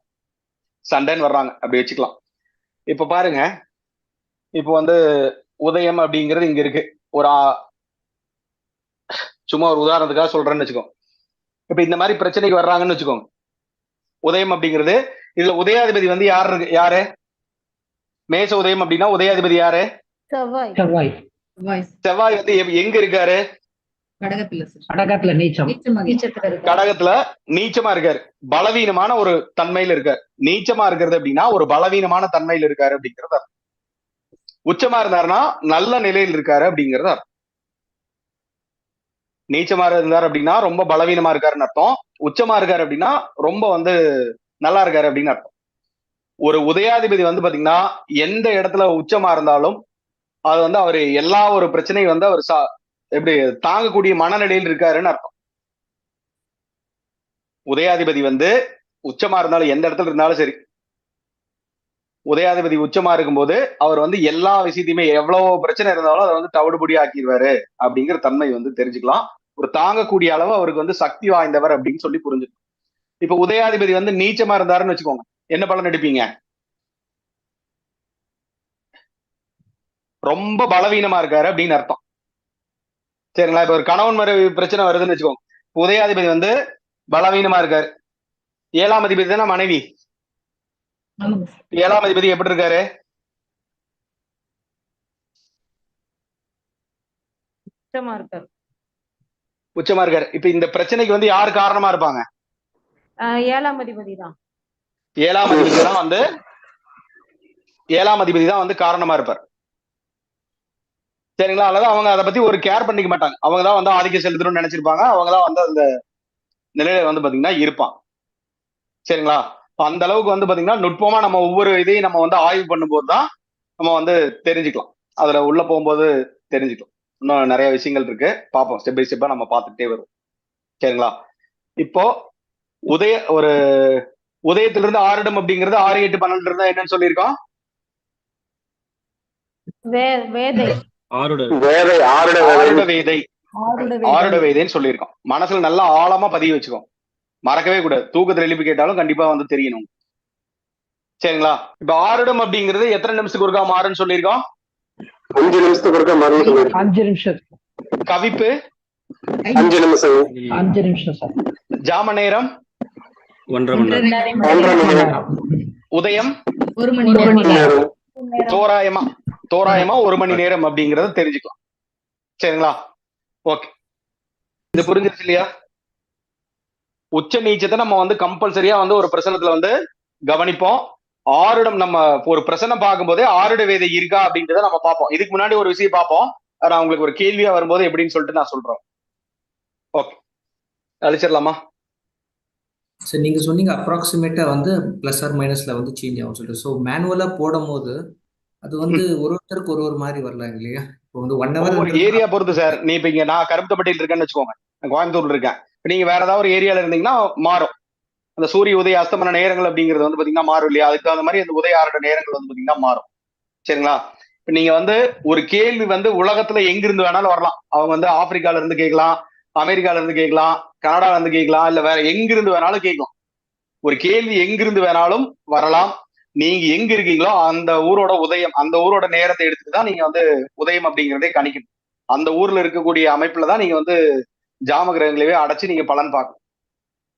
அவர் அமெரிக்கால இருந்து கேட்கிறாரு, ஆஸ்திரேலியால இருந்து கேட்கிறாரு, இல்ல அவங்க உலகத்துல எங்க இருந்து கேட்டாலும் சரி, அல்லது தமிழ்நாட்டுல வேற எந்த ஊர்ல இருந்து கேட்டாலும் சரி. இப்ப ஒரு டெல்லியில இருந்து கேட்டாலும் நீங்க எந்த ஊர்ல இருக்கீங்களோ அந்த ஊரோட டைம் தான் நீங்க வந்து மென்ஷன் பண்ணணும். சூரிய உதய தனிப்பட்ட முறையில கணிக்கும் போது சூரிய உதய அஸ்தமன நேரங்கள் நீங்க எடுத்துட்டு தான் நீங்க வந்து கணிக்கணும். சரிங்களா? நல்லா உள்வாங்கிக்கோங்க. நல்லா புரியலன்னா இன்னொரு டைம் சொல்றேன். உலகத்துல இல்ல வேற எந்த ஏரியால இருந்து வேணாலும் வரலாம் கேள்வி எங்க இருந்து வேணாலும் உங்களை போன்ல கான்டாக்ட் பண்றாங்க. அந்த மாதிரி இருந்தாலும் நீங்க எந்த ஊர்ல இருக்கீங்களோ அந்த ஊருக்கு உண்டான நேரத்தை நீங்க அமைச்சுதான் ஜாமக்கோளை கணிக்கணும். நல்லா புரிஞ்சுக்கோ. கேள்வி கேட்ட பிறகு 15 நிமிஷம் கழிச்சு கூட சொல்லணும். நீங்க டைம் நோட் பண்ணி வச்சுக்கோங்க. நீங்க எப்ப வேணாலும் வந்து பாத்தீங்கன்னா சொல்லலாம். இந்த கேள்வி எப்ப வந்து உதயமாதோ அப்பதான் பதில் உதயமாதுன்னு சொல்லியிருக்கோம். ஓகே, அதனால அந்த டைம் வந்து நோட் பண்ணி வச்சுக்கோங்க. அல்லது கேள்வியா கொஸ்டினா வந்து எழுதி போட சொல்லி அந்த மாதிரி பாத்துக்கலாம், ஈஸியா இருக்கும். சார் அந்த உச்சம் அந்த நீசம் இன்னொரு தடவை குயிக்கா டச் பண்றீங்களா சார்? உச்சராசி நீச்ச ராசி தெரியுமா உங்களுக்கு? அது தெரியும் சார். ஓகே, பொதுவா வந்து இப்ப நான் அது காமிச்சதுக்கு என்ன அப்படின்னு பாத்தீங்கன்னா, குரு உச்சமாச்சு அப்படின்னா சூரியன் வந்து பாத்தீங்கன்னா நீச்சமாகுதுன்னு சொன்னேன். ஒரு ரூலா எழுதி வச்சுக்கோங்க. நீங்க அந்த பிரசனம் பார்க்கும்போது நீங்க அதை வந்து கவனிச்சு பாருங்க. குரு உச்சமாச்சுன்னா சூரியன் வந்து நீச்சமாயிரும். இதே வந்து சூரியன் உச்சமாச்சுன்னா குரு வந்து நீச்சமாயிரும். அதை எழுதி வச்சுக்கோங்க. ஒரு இதுக்காக தான் சொல்றேன். செவ்வாய் உச்சமாச்சு அப்படின்னா சுக்கிரன் வந்து நீச்சமாயிரும். சுக்கிரன் உச்சமாச்சுன்னா செவ்வாய் நீச்சமாயிரும். உச்சம் நீச்சம் அப்படிங்கறத நம்ம வந்து பிரசனத்துல வந்து கணக்கில் எடுத்துக்கொள்வோம் அப்படிங்கறக்கா அதை வந்து சொன்னது. அது ஒன்னும் டாபிக் எல்லாம் ஒண்ணும் இல்ல, ஒரு உதாரணத்துக்காக தான் உங்களுக்கு சொல்லி வச்சேன். அந்த மாதிரி இருக்கு அப்படிங்கிற காமிக்கிறதுக்காக காமிச்சிருக்கோம்னா அதை நம்ம பிரசனத்துல வந்து அப்ளை பண்ணி பார்க்கவே இல்லை. ஒண்ணு. இதுக்கப்புறம் பரிவர்த்தனை அப்படிங்கறது நம்ம பயன்படுத்துவோமா ஜாமக்கோல் பிரசனத்துல? இல்ல பயன்படுத்த வேண்டாம். அது ஒரு சில புத்தகங்கள்லாம் பார்க்கும்போது பரிவர்த்தனை கூட அவங்க எழுதி வச்சிருக்காங்க. நடைமுறையில வந்து பாத்தீங்கன்னா பரிவர்த்தனை அப்படிங்கிறது வேலை செய்யல. என்னுடைய அனுபவத்துக்கு வரல. ஒருவேளை எதிர்காலத்துல உங்களுடைய அனுபவத்துக்கு வந்து பரிவர்த்தனை வந்துச்சுன்னா எடுத்துக்கும், தப்பு கிடையாது. ஒவ்வொருத்தருக்கும் ஒவ்வொரு வகையான அனுபவங்கள் வரலாம் இல்லையா? அதனால அந்த மாதிரி வரும்போது நீங்க பயன்படுத்தி ஒரு டைம் வந்தா எடுத்துக்காதீங்க. நிறைய நிறைய டைம் பார்க்கும்போது அந்த பரிவர்த்தனை அப்படிங்கிறது எதிர்காலத்துல வந்தா எடுத்துக்கோங்க. என்னுடைய அனுபவத்துக்கு இது வரைக்கும் வரல, அதனால நான் அதை எடுத்துக்கேன். சரிங்களா? ஒரு உதயம் அப்படிங்கிறது உபயராசியா இருந்தாருன்னா, உபயராசியா இருந்துச்சுன்னா என்ன பலன்னு சொல்லியிருக்கோம்? தன்மை உள்ளவரா இருப்பாரு. அவர் நிலையற்ற தன்மையில இருப்பார். ஹலோ, கேள்வியே கேள்வியின் தன்மை நிலையற்றதாக இருக்குங்க. கேள்வி ஆமா. 2 முறை கேட்பாங்க. ஆசிலேஷன். எத்தனை டைம் வேணாலும் கேட்கலாம், நல்லா புரிஞ்சுக்கோ. சார் ஆருட வேதை புரியல சார். ஆருட வேதை வந்து உதயத்திலிருந்து 6 இடம் 6, 8, 12 இருந்தா ஆருட வேதை. சரி சார். உதயத்திலிருந்து என்றீங்க, ஆருடம் வந்து 6, 8, 12 இருந்துச்சுன்னா ஆருட வேதைன்னு பேரு. ஆருட வேதை சரி. அப்படிங்கிறது ஒரு பிரசனை நடக்குமா நடக்காதா அப்படிங்கிற வந்து பாத்தீங்கன்னா காமிச்சு கொடுத்தோம். சரி சார். சரிங்களா? ஆருட வேதை 8 இருந்துச்சுன்னா கண்டிப்பா அதை நீங்க ஒதுக்கி போட்டு போயிருங்க. அந்த சரி. பிரசனை அவருக்கு எதிராக தான் நடக்கும் அப்படிங்கறத காமிச்சு கொடுத்தோம். விரும்பத்தகாத சம்பவங்கள் அப்படிங்கிறது வந்து பாத்தீங்கன்னா நடக்கும். ஓகே, ஏதாவது உதவி சொல்லுங்களா? சந்தோஷம் சார். ஓகே, இந்த இங்கேயும் உபயம் தான் வருது. சரிங்களா? ஓகே, இப்ப இங்க வந்து குரு வந்து உச்சமா இருக்காருன்னு வச்சுக்கோங்க. உதயாதிபதி இங்க உச்சமாகலாமா? கடகத்துல ஆகக்கூடாது. உச்சம். 8 ஆகக்கூடாது. 8 ஆகக்கூடாது. இருக்கக்கூடாது. இவரு எங்க இருக்காரு? 8ல இருக்காரு சார். 6 கிடையாது சார், 8. யாரு அது 6 சொன்னது? 8 உதயத்துல இருந்து என்னங்க? 1, 2, 3, 4, 5, 6, 7, 8. இப்ப இவர் நல்லா இருக்காருன்னு எடுத்துக்கலாமா, நல்லா இல்லன்னு எடுத்துக்கலாமா? நல்லா உதயாதிபதி இல்ல, உச்சமாகிறது நல்லா இல்ல. நல்லது இல்லை. வேதை, ஒரு நிமிஷம் வெயிட் ஆருட பண்ணுங்க, வேதை. சொல்லிடுறேன். இப்ப உதயாதிபதி வந்து 8ல இருக்காரு. குரு வந்து உச்சமா இருந்தா நல்லதுன்னு அர்த்தம். அப்படித்தானே சொல்லியிருக்கோம். ஜென்ரலா சொல்ற ஒரு உதயாதிபதி வந்து உச்சமா இருந்தா நல்லதுன்னு சொல்லியிருக்கோம். ஆனா இங்க எப்படி இருக்காரு? 8ல இருக்காரா? இருக்காரு. பொதுவா இந்த மாதிரி வந்து உதயாதிபதி வந்து பாத்தீங்கன்னா 8ல இருக்காரு, உச்சமா இருக்காரு அப்படின்னு வச்சுக்கோங்க. அவர் வந்து யாரு பேச்சையும் வந்து கேட்க மாட்டாருன்னு அர்த்தம். அவருக்கு என்ன பிடிக்குதோ அதை தான் பண்ணுவாரு. புரியுதுங்களா? உதயாதிபதி 8ல இருக்கிறது வந்து, இதுக்கு பேர் வந்து உதயாதிபதி வந்து 6, 8, 12 இருக்குன்னு வச்சுக்கோங்க. இதுக்கு வந்து உதய வேதைன்னு பேர். 6 இருந்தா என்ன பேரு? ஆருட வேதை. இதே வந்து உதயாதிபதி வந்து 6, 8, 12 இருந்தா உதய வேதை. இப்ப உதயாதிபதி வந்து 8ல இருக்கிறது கடுமையான வேதைன்னு அர்த்தம். இப்ப இவர் எந்த கேள்வி கேட்டாலும் இது எப்படி இருப்பாரு? இங்க எப்படி இருப்பாரு? இங்க ஆசிலேஷன் மைண்ட். ஆஸ்லேஷன் மைண்ட்ல இருக்காரு. இப்போ 8ல இருந்தா என்ன பண்ணுவாரு? தேவையில்லாத ஏதோ ஒரு பிரச்சனையில போய் மாட்டிக்குவார். நீங்க எச்சரிக்கை பண்ணீங்கனாலும் அதை கேட்க மாட்டார். சார் ஆருட வேதைக்கு உதயத்திலிருந்து எண்ணுங்க. இப்போ உதய வேதை வந்து எதுல சார் எண்ணணும்? உதய வேதை எங்கிருந்து என்ன 8 வரும் இங்க? சார் என்ன வித்தியாசம் சார் ஆருட வேதை 8ல இருக்கிறதுக்கும் உதய வேதை 8ல இருக்கிறதுக்கு என்ன ஆருட வித்தியாசம்? வேதை வந்து தெய்வ பலத்தை வந்து பாத்தீங்கன்னா காமிக்கும். உதய வேதை அப்படிங்கிறது இவர் என்ன நிலையில் இருக்காருன்னு அர்த்தம். இவருக்கு அந்த தகுதி இல்லாத தன்மை வந்து பாத்தீங்கன்னா காமிக்கும். புரியுதுங்களா? இவர் அதுக்கு தகுதி இல்லாம இருப்பார். உதய வேதையா இருந்துச்சுன்னா, இப்ப எனக்கு ப்ரொமோஷன் கிடைக்குதான்னு ஒருத்தர் கேட்கிறாருன்னு வச்சுக்கோங்க. உதய வேதையில் இருக்காரு அப்படின்னு என்ன அர்த்தம்? இல்ல கிடைக்காது, கிடைச்சாலும் பெரிய பிரச்சனையில இருக்கும் அப்படின்னு அர்த்தம். அவர் அதுக்கு தகுதி இல்லாதவர். அவருக்கு அதுக்கு தகுதியில் இல்லைன்னு அர்த்தம். தன்னோட தகுதிக்கு மீறிய கேள்வியை கேட்கிறாருன்னு எடுத்துக்கலாம் இல்லையா? அப்படி வேணா எடுத்துக்கலாம், எப்படி வேணாலும் எடுத்துக்கலாம். அந்த பிரசன்னம் அவருக்கு எதிராக இருக்கிறத காமிக்கும், அல்லது அந்த பிரசனத்துக்கு எதிராக வந்து இவர் செயல்படுவார், சூழ்நிலைக்கு எதிராக அவர் வந்து செயல்படுறார். அது வந்து 8. பொதுவா வந்து ஒரு பிரசனம் நீங்க ஆரம்பிக்கும் போதே வந்து ஆருட வேதை பார்ப்பீங்க, உதய வேதை பார்ப்பீங்க. இதுக்கு முன்னாடி ஒண்ணு பார்ப்பீங்க, அது தெரிஞ்சிடும், வெயிட் பண்ண. இப்ப இது புரியாம இருக்க யாராச்சுக்கு? சார் ஒரு கேள்வி சார். சொல்லுங்க. இப்ப ஜாமம் எடுக்கும்போது சூரிய உதயம் பார்க்க வேணாம்னு சொன்னீங்க. இப்ப ஆரூடத்துக்குள்ள அந்த 5 நிமிஷங்கள் நம்ம கால்குலேட் பண்ணும்போது சூரிய உதயத்துல இருந்தா எடுத்துக்கணும் இல்லைங்களா? நீங்க டைம் மட்டும் எடுத்தா போதும் சார், அந்த இடத்துலயும் வந்து சூரிய உதயம் பார்க்க வேண்டாம். உதயம் அப்படிங்கறது நம்ம கணிப்போம் சார், இதுக்கு ஒரு கணித முறை இருக்கு, நாளைக்கு பார்ப்போம். Okay okay sir. உதயம் கணிக்கிறதுக்கு வந்து சூரிய உதயத்துல இருந்து சூரிய அஸ்தமனம் வரைக்கும் வந்து பாத்தீங்கன்னா அந்த அகசன் சொல்லுவோம் இல்லையா, அதை வந்து பிரிச்சு நம்ம ராசிக்கெல்லாம் கொடுப்போம். ஏன்னா ஒரு சிலர் தெரிஞ்சவங்க வந்திருப்பீங்க, ஒரு சிலர் புதுசா இருக்கீங்க, அதெல்லாம் சொன்னோம்னா கொஞ்சம் உங்களுக்கு இதா இருக்கும். ஃபர்ஸ்ட் ஒரு நம்பிக்கை வர வச்சுட்டு அதுக்கப்புறமா உங்களுக்கு கணிதம் சொல்லி கொடுக்கலாம்னு சொல்லிட்டு ஒரு புது பேட்டர்ன்ல இந்த கிளாஸ் வந்து பாத்தீங்கன்னா தொடங்கி இருக்கும். Thank you sir. Okay okay. இப்ப உதயம் வந்து உபய ராசியில இருந்துச்சுன்னா என்னன்னு சொல்லியிருக்கோம்? டபுள் மைண்ட்ல இருக்கக்கூடிய கேள்வி, ஒரு நிலை இல்லாத கேள்வி கேட்பாரு, உறுதி இல்லாத கேள்வி கேட்பாருன்னு சொல்லிட்டோம். இப்ப உதயாதிபதி வந்து உபயத்தில் இருக்காருன்னு வச்சுக்கோங்க. இப்ப உதயாதிபதி இங்க இருக்காருன்னு வச்சுக்கோங்க, உதயம்னு எடுத்துக்கலாம். இப்ப உதயாதிபதி வந்து செவ்வாய் இங்க இருக்காருன்னு வச்சுக்கோங்க, 6ல இருக்காரு. அப்ப என்ன அர்த்தம்? டபுள் மைண்ட்ல இருப்பாருன்னு அர்த்தம். டபுள் மைண்ட்ல இருப்பாரு, இவரே இவருக்கு எதிரா இருக்காருன்னு அர்த்தம். இந்த 6ஆம் இடம் 12ஆம் இடம் வந்து பாத்தீங்கன்னா ஒரு சில இடங்கள்ல, அது மட்டும் மைண்ட்ல வச்சுக்கோங்க, ஃபியூச்சர்ல பார்க்கும்போது நம்ம அந்த கிளாஸ் எல்லாம் எடுப்போம் இல்லையா, இன்னும் ஒரு 4-5 நாள் போயிடும். அப்ப அந்த வரும்போது வந்து பாத்தீங்கன்னா 6ஆம் இடத்துலயோ 12ஆம் இடத்துலயோ ஒரு சில இடங்கள்ல வந்து நல்லது கொடுக்கும். அது எதுன்னு பார்ப்போம், சரிங்களா? அது உங்களுக்கு பார்க்கும்போது ஈஸியா வந்து பாத்தீங்கன்னா புரிஞ்சும். உதயம் வந்து உபயராசி இருந்துச்சு, உதயாதிபதி உபயராசியில் இருந்தா கண்டிப்பா அவர் வந்து பண்றத வந்து கேட்க மாட்டாருன்னு அர்த்தம். அல்லது அதை நீங்க கேட்டுட்டு ஒரு சஜஷன் கேட்டு அதை வந்து ஃபாலோ பண்ணாம அப்படியே போயிடுவார்.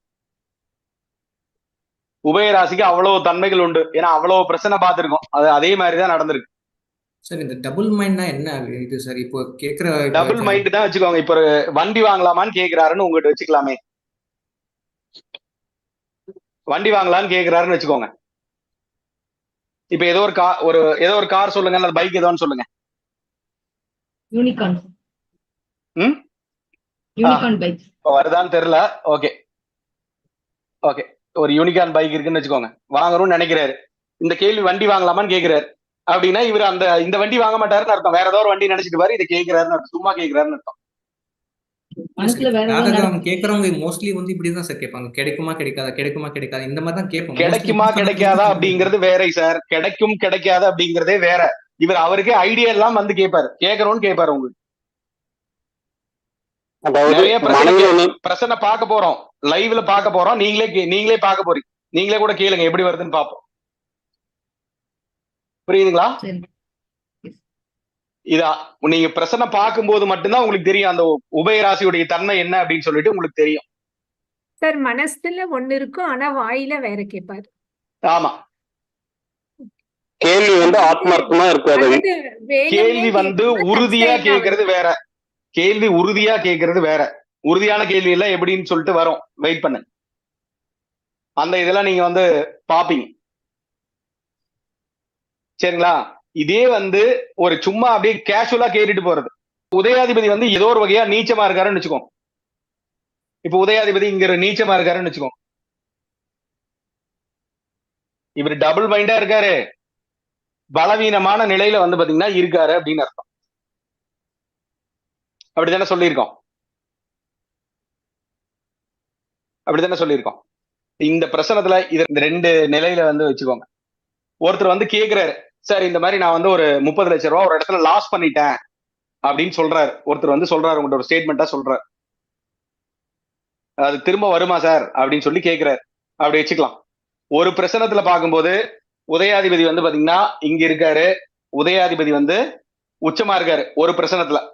இன்னொரு டைம் பார்க்கும்போது வேற ஒருத்தர் கேட்கிறாரு, அவர் வந்து நீச்சமா இருக்காரு. அப்படின்னா உதயாதிபதி உச்சமா இருக்கிறவர் வந்து பாத்தீங்கன்னா அந்த ஒரு 30 லட்சம் அவருக்கு போனாலும் அதை பேலன்ஸ் பண்றதுக்கு உண்டான வேற ஏதோ ஒரு சோர்சஸ் வச்சிருப்பாரு, அல்லது அவர் பெருசா வந்து பாதிச்சிருக்காரு, ஒண்ணு கையில காசு வச்சிருப்பாரு, அல்லது வேற ஏதோ ஒரு காசா வாங்கி பெருசா ஒரு டிஸ்டர்பன்ஸ் இல்லாத ஒரு நிலையில வந்து பாத்தீங்கன்னா அவர் இருப்பார். உதயாதிபதி வந்து 8ல இருந்தாரு அப்படின்னு, உச்சமா இருந்தாரு அப்படின்னா அப்படி வச்சுக்கலாம்.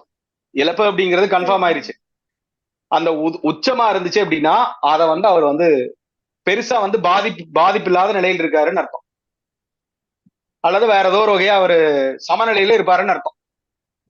என்ன ஒரு சூழ்நிலை வந்தாலும் அதை தாங்கக்கூடிய நிலையில வந்து உதயாதிபதி இருக்காரு அப்படின்னு அர்த்தம். இதே நீச்சமா இருந்தாருன்னு வச்சுக்கோங்க. இப்ப இவர் இந்த மாதிரி வர்றாரு, இந்த மாதிரி பணம் கொடுத்து லாஸ் பண்ணிட்டு அப்படின்னா அவர் எப்படி இருப்பாரு? ரொம்ப பலவீனமா இருப்பாருன்னு அர்த்தம். ரொம்ப பலவீனமா இருப்பாருன்னு அர்த்தம். சொல்லுங்க சார். ஐயா இப்போ பண லாஸ் சார், 30 லட்சம் லாஸ்னாரு ஒருத்தர் வந்து 30 லட்சம் லாஸ் ஆயிருச்சுங்கிறாரு அப்படி வச்சுக்கோங்க. அவருக்கு மனநிலை எப்படி இருக்கும்?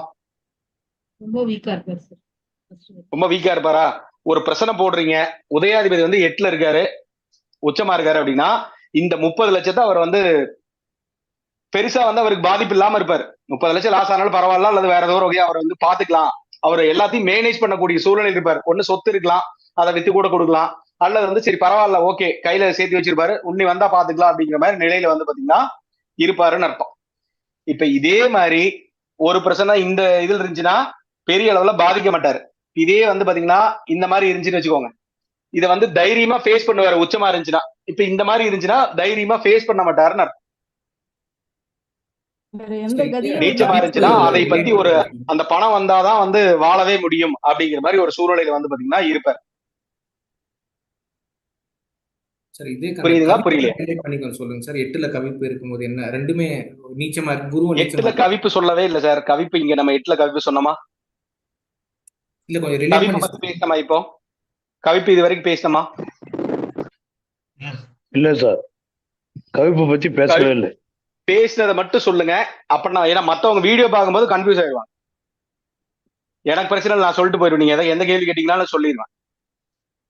மத்தவங்களுக்கு கன்ஃபியூஸ் ஆயிரும். அதனால அந்த நிலையை வந்து பாத்தீங்கன்னா உருவாக்கியது. இப்ப 30 லட்சம் இழப்பு வந்தது, உதயாதிபதி உச்சமா இருந்தா அதை தாங்கக்கூடிய சூழ்நிலையில அவர் இருப்பாரு. ஒரு பெரிய பாரம் தான். மத்தவனா இருந்தா ஹார்ட் அட்டாக் வந்துருமா வராதா? வருமா? இப்ப குரு வந்து நீச்சமா இருந்தாருன்னா ரொம்ப ஒரு என்ன அது வந்தாதான் என்ன ரொம்ப பதட்டமான ஒரு சூழ்நிலையில் இருப்பாரு அப்படிங்கறத தெரிஞ்சுக்கணும். என்ன பண்றதுன்னு தெரியாம இருப்பார். இது வந்து ஒரு அமைப்பு. இதே பிரசனத்துல நல்லா புரிஞ்சுக்கோங்க. இப்ப உதயாதிபதி வந்து பாத்தீங்கன்னா ஒரு உபயராசிலேயே இருக்காருன்னு வச்சுக்கோ. இப்ப இங்க உதயத்திலேயே குரு இருக்காருன்னு வச்சுக்கோ. இப்ப ஒரு 30 லட்சம் அதே கேள்வி பாருங்க. ஒரு 30 லட்சத்தை வந்து நான் ஏமாந்துட்டேன்னு சொல்றேன். நல்லா புரிஞ்சுக்கோங்க, உள்வாங்கி பெரிய சூட்சுமே இருக்கு. நீங்க நிறைய இடத்துல இந்த விதிகள் வந்து பாத்தீங்கன்னா இந்த சின்ன சின்ன விதிகளை அப்ளை பண்ணி நீங்க பலன் சொல்லிட்டு போயிட்டே இருப்பீங்க. இப்ப பாருங்க 30 லட்சம் வந்து இழந்துட்டேன்னு சொல்றாரு. உதயாதிபதி வந்து குரு வந்து பாத்தீங்கன்னா இங்கேயே இருக்காரு. இது உபயராசியா இருக்கு. குரு வந்து பாத்தீங்கன்னா உபயராசியில இருக்கு. பொதுவா வந்து பாத்தீங்கன்னா இந்த மாதிரி ஒரு தவறு பண்ணிட்டு 30 லட்சம் இழக்கிறது அப்படிங்கிறது யாரோ நம்பி ஏமாந்துட்டாருன்னு வச்சுக்கோங்க. உபயராசியில தானே இருக்காரு. இதே மாதிரி செய்த தவறை திரும்ப செய்வார்னு அர்த்தம். உபயராசியில வந்து உதயாதிபதி இருந்தார் அப்படின்னா செய்த தவறை திரும்ப செய்வாருன்னு அர்த்தம். இப்ப பாருங்க இந்த 30 லட்சம் வந்து இழந்திருப்பாரா? இவர்கிட்ட என்ன கேள்வி கேட்கணும் அப்படின்னா ஃபர்ஸ்டே இதே மாதிரி வந்து பணத்தை இழந்திருக்கீங்களான்னு கேட்கணும். அப்ப என்ன சொல்லுவாருன்னா ஆமான்னு சொல்லுவார். புரியுதுங்களா? புரியலையா? 30 லட்சத்தை ஒரு லாஸ் பண்ணிட்டாருன்னு சொல்றாரு.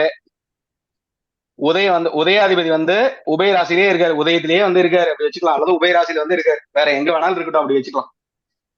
உதயாதிபதி வந்து உபயராசியில் இருந்தால் செய்த தவறை திரும்ப செய்வார் அப்படின்னு அர்த்தம். 2க்கு மேற்பட்ட முறை நடக்கும். 2 முறை குறைந்தபட்சம், அதுக்கு மேல கூட நடக்கலாம். இதுக்கு முன்னாடியே அவர்கிட்ட வந்து பணம் இழந்திருக்கீங்களான்னு கேட்கணும். இன்கேஸ் அவர் இல்லன்னு சொல்லி சொன்னா மறுபடியும் இல்லன்னு சொன்னா மறுபடியும் போய் மாட்ட போறாருன்னு அர்த்தம். மறுபடியும் இதே மாதிரி அந்த 30 லட்சம் ரெக்கவர் பண்ணிடலாம் ஏதோ ஒரு திட்டம் வரும், மறுபடியும் போய் மாட்ட போறாருன்னு அர்த்தம். கவனமா இருக்கணும்னு சொல்லணும். சரிங்க. இப்ப குரு வந்து எதனால இந்த விதி வருதுங்க சார்? இரட்டை தன்மை உள்ளது சார். இது திரும்ப திரும்ப செய்வார். இவர் திருந்தவே மாட்டாரு சார். இந்த இடத்துல போய் உதயாதிபதி இருந்தாருன்னா திருந்த மாட்டாருன்னு அர்த்தம். பட்டாலும் திருந்த மாட்டாருன்னு அர்த்தம். செஞ்சுக்கிட்டே இருப்பார், தவறுகள் செஞ்சுக்கிட்டே இருப்பார். சார் அவர் எப்போதான் திருந்துவார்? திருப்ப உதயாதிபதி மாறும்ல சார். நான் பிரசன்னம் கேட்கும் போது உதய மாறிட்டுதான் இருக்கு. ஒரு பிரசன்னம் கேட்கும் போதுன்னு சொல்றேன்.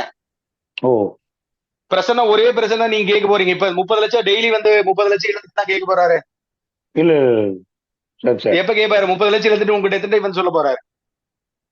அவர் இழந்த பிறகுதான் சொல்லுவார். ஒரு தடவை தான். அந்த அந்த நிலை அப்படிங்கிறது வரும்போது இதே வரும்போது செய்த தவறை திரும்ப செய்வார்னு அர்த்தம். திரும்ப சரி சரி சார், சரிங்களா? புரியுதா புரியலையா? புரியுது புரியுது சார். ரூல்ஸா ரூல் எல்லாம் அப்படியே மைண்ட்ல ஃப்ரேம் பண்ணி வச்சிட்டீங்கன்னா ஈஸியா இருக்கும். ஃபர்ஸ்ட் எதுல இருந்து தொடங்கணும்னு சொல்லியிருக்கோம். ஒரு பிரச்சனை ஆரம்பிக்கிறதே எதுல இருந்து ஆரம்பிக்கணும்னு சொல்லியிருக்கோம். ஆருட வேதை. ஃபர்ஸ்ட் ஆருட வேதையில இருந்து ஆரம்பிக்கணும். இதுக்கு முன்னாடி ஒரு விதி இருக்கு, நாளைக்கு சொல்றேன். அதை பார்த்துட்டு உள்ள போனீங்கன்னா நல்லா இருக்கும்.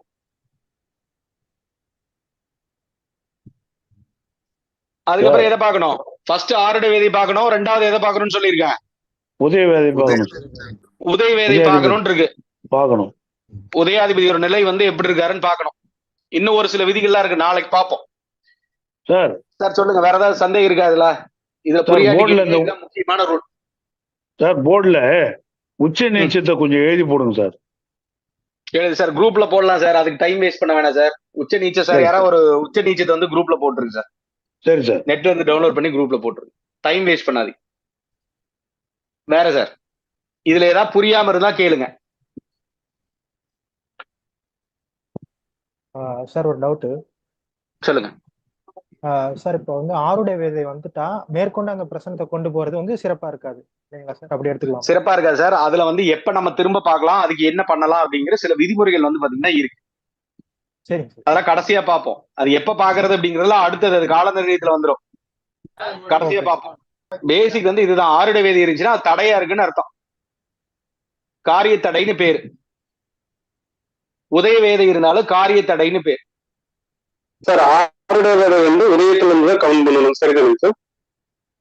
ஆருட வேதை அப்படிங்கிறது உதயத்துல இருந்து ஆருட 6, 8, 12 புரிஞ்சிருச்சா? இது வரைக்கும் எடுத்ததுல புரிஞ்சுட்டாவே பெரிய விஷயம். ஓகே, இதுக்கப்புறம் ஆருட எப்படி கணிக்கலாம்னு பார்ப்போம். நாளைக்கு உதயம் பார்ப்போம். நாளைக்கு ஃப்ரெஷ்ஷா உதயம் ஸ்டார்ட் பண்ணுவோம். நாளைக்கு ஆருடம் அப்படிங்கிறது எத்தனை நிமிடம்னு சொல்லியிருக்கோம்? 5 நிமிடம் சார். ஆரம்ப காலத்துல இந்த ஆருடம் கண்டுபிடிக்கிறதுக்கு நிறைய அவங்க எப்படி சொல்றது, குட்டிக்கரணம் போடாத குறையா ஆய்வு பண்ணியிருக்காங்க பழைய முன்னோர்கள். சரிங்களா? இந்த ஜாமகோல் பிரச்சனத்தை ஒரு ஆய்வு பண்ணி வரும்போது பாத்தீங்கன்னா ஒரு எப்படி சொல்றது, நிறைய இதுக்கு ஒரு குட்டிக்கரணம் போடாத கதையா இவங்க பண்ணி வச்சிருக்காங்க. இப்ப ரொம்ப சிம்பிளா பண்ணியாச்சு. நிறைய பேர் அதை அதுக்கு அடுத்து வந்த குருமார்கள் பாத்தீங்கன்னா ஆருடத்தை கண்டுபிடிக்கிறதுக்கு ரொம்ப சிம்பிளா பண்ணி வச்சுட்டான். ஆரம்ப காலத்துல எல்லாம் என்ன பண்ணி வச்சிருக்காங்க அப்படின்னா, எந்த ஊர்ல இருந்து வர்றான் அப்படின்னு பார்த்துட்டு இந்த ஊர்ல இருந்து அது என்ன திக்குல இருக்கு அப்படின்னு பார்த்துட்டு அதை ஒரு ஆருடமா பாத்தீங்கன்னா கேட்டிருக்காங்க. சரிங்களா? இவங்க ஊரெல்லாம் சுத்தி எல்லாம் வர்றாங்க. இவங்க வேற ஏதோ வேலையில பார்த்துட்டு அதுக்கப்புறம் வர்றாங்க. அதான் அந்த ஊரு சரியா சொல்ல தெரியல, என்ன திசைன்னு இவங்க ஐடென்டிஃபை பண்ண முடியல. அப்ப இதனடா 2 ஊருக்கு சென்டரா வருது அப்படிங்கிற மாதிரி அவங்க கூட ஆய்வு பண்ணி வச்சிருக்காங்க. அதனால சரி வேற ஏதாவது ஒரு ரூல் பண்ணலாம் அப்படின்னு சொல்லிட்டு வந்தவங்களை ஒரு ஒரு வட்டமான ஒரு சேர் இருக்குன்னு வச்சுக்கோங்க. அதுல ஒரு பிரிச்சு வச்சிடறாங்க. இந்த ஏரியாவுக்கு வந்தா இன்ன ராசி, இந்த ஏரியாவுக்கு வந்தா இன்ன ராசி அப்படின்னு சொல்லிட்டு ஒரு நல்ல ஒரு குண்டான ஆளா வர்றாருன்னு வச்சுக்கோங்களேன். ஒரு 2-3 ராசியில சேர்ந்து உட்கார்றாரு. ஒரு ராசி குறிச்சு வச்சிருக்காரு, நல்ல ஒரு குண்டான ஆளா வர்றாருன்னு வச்சுக்கோங்க. அவர் போய் ஒரு 2-3 ராசியில சேர்ந்து உட்கார்றாரு. அப்ப எந்த ராசியில உட்கார்ந்தாரு, எதை நம்ம எடுக்கிறது அப்படிங்கிற மாதிரி நம்ம அந்த காலத்துல கஷ்டப்பட்டு இருக்காங்க. இதுக்கப்புறம் 12க்குள்ள ஒரு நம்பரை சொல்லி கூட அவங்க கண்டுபிடிச்சிருக்காங்க. அதுக்கப்புறம் அவங்க ஒரு இப்ப 7 இல்ல 9 அப்படிங்கிறாங்க. நம்பர் 1 சொல்லுங்க 10க்குள்ளன்னு வச்சுக்கோங்க. ஒரு 12க்குள்ள ஒரு நம்பர் சொன்னா அந்த எந்த ராசி வருதோ காலபுருஷன்ல இருந்து எண்ணி நம்ம ராசி ஆருடமா கணிக்கலாம். இவங்க 7ன்னு சொல்லிட்டு 9ன்னு சொல்றாங்க. 2 முறை மாத்தி சொல்றாங்க. 3 இல்ல 5ங்கிறாங்க. அப்ப இதை எதை எடுக்கிறது அப்படிங்கிற ஒரு இது இல்லாம போயிருச்சு. ஒரு நிலை இல்லாத ஒரு தன்மை இருக்கு அப்படிங்கிற போது இந்த கடிகாரம் இருக்கு இல்லையா, கடிகாரம் பாத்தீங்கன்னா ஒவ்வொரு 5 நிமிடத்துக்கு ஒருக்கா பாத்தீங்கன்னா ஒரு ராசி மாறுது. 12 இது இருக்கு இல்லையா,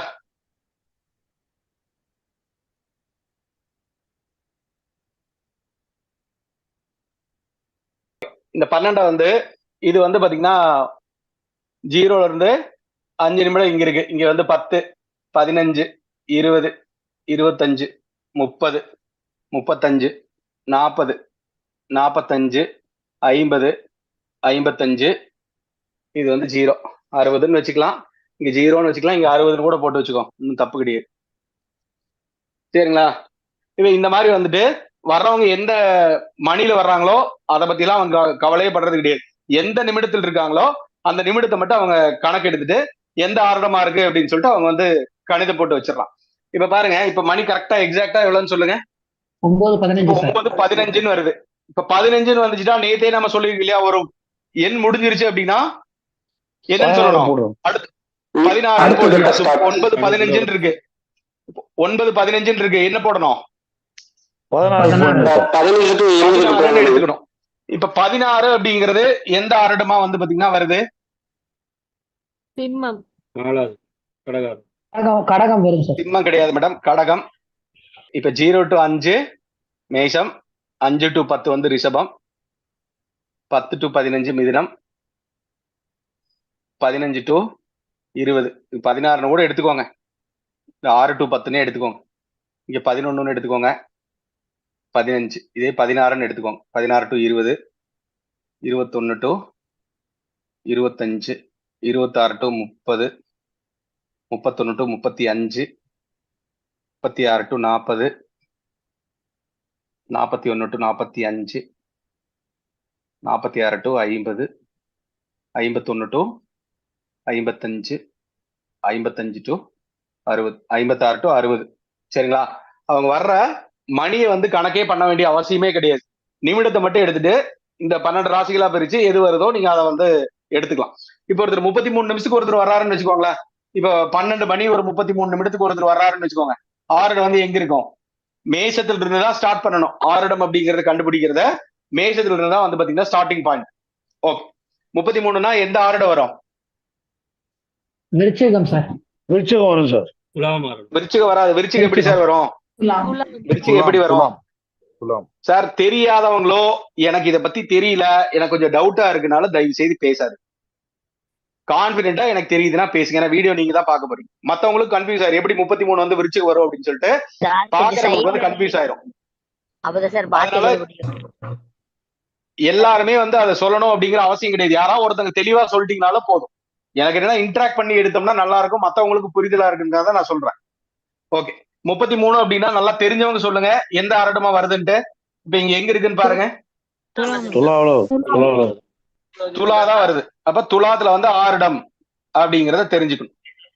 ஆரிடம் அப்படிங்கிறது இப்ப 6 மணி 33 நிமிஷத்துக்கு வந்தாலும் சரி, 12 மணி 33 நிமிஷத்துக்கு வந்தாலும் சரி, 7:33 வந்தாலும் சரி, 8:34 வந்தாலும் சரி, 9:33 வந்தாலும் சரி, இந்த மாதிரி 6ல இருந்து 12 மணி வரைக்கும் வர்றாங்க. ஆனா 33 நிமிடத்துக்கு வந்தாங்க அப்படின்னா துலா ஆரிடம் அப்படிங்கிறத தெரிஞ்சுக்கலாம்.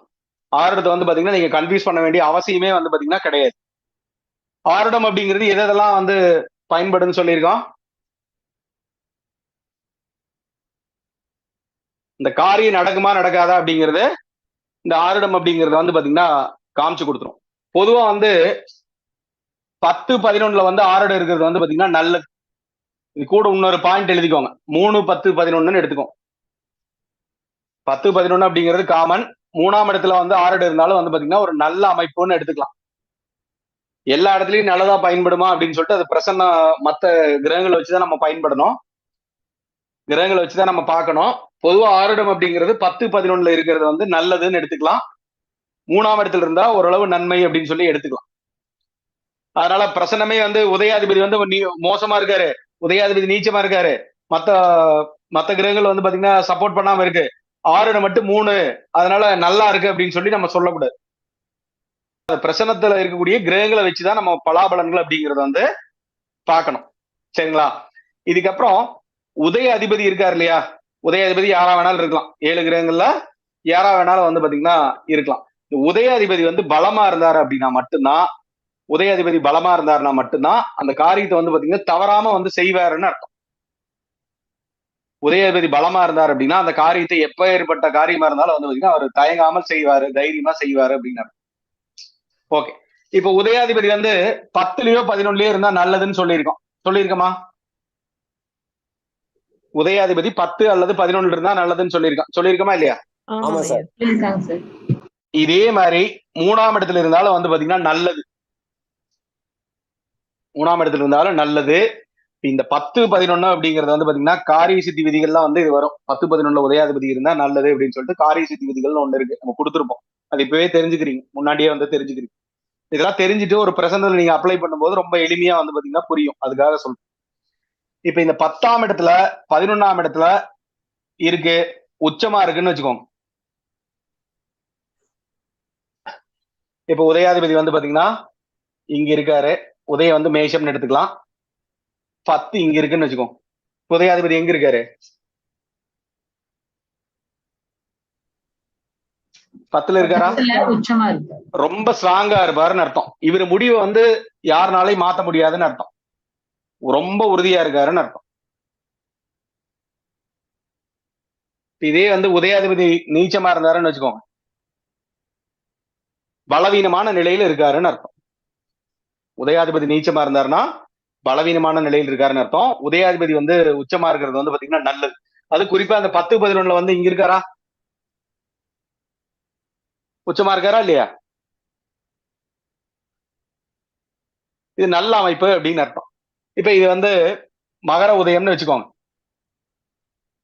உதயாதிபதி வந்து பாத்தீங்கன்னா இங்க இருக்காரு. உச்சமா இருக்காரா? உச்சமா இருக்காருங்க சார். ஓகே. உதயாதிபதி உச்சமா இருந்தாருன்னா என்னன்னு சொல்லியிருக்கோம்?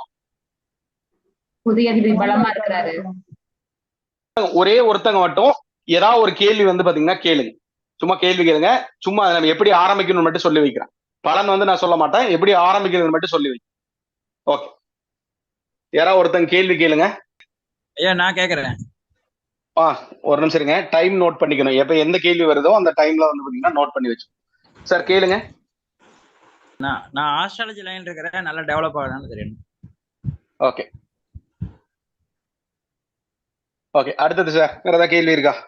9:22. ஆயில் எப்படி இருக்குன்னு கேட்கணும். ஆயிலுக்கெல்லாம் பார்க்காதீங்க சார், தயவு செய்து பார்க்காதீங்க. சும்மா இருக்கிறத சொல்லி வர மாதிரி சார். ஏதாவது 1 நிமிஷம் நல்லா புரிஞ்சுக்கோங்க. ஆயில் சார்ந்த விஷயங்கள் தயவு செய்து ஆய்வு பண்ணாதீங்க. அது வரைக்கும் அமைதியா இருக்கும். இந்த பிரசனம் போட்டோன்னே இது மந்திரவாதி மாதிரி வேலை செய்ய ஆரம்பிச்சிடும், எந்திரம் போட்ட மாதிரி வேலை செய்யும்.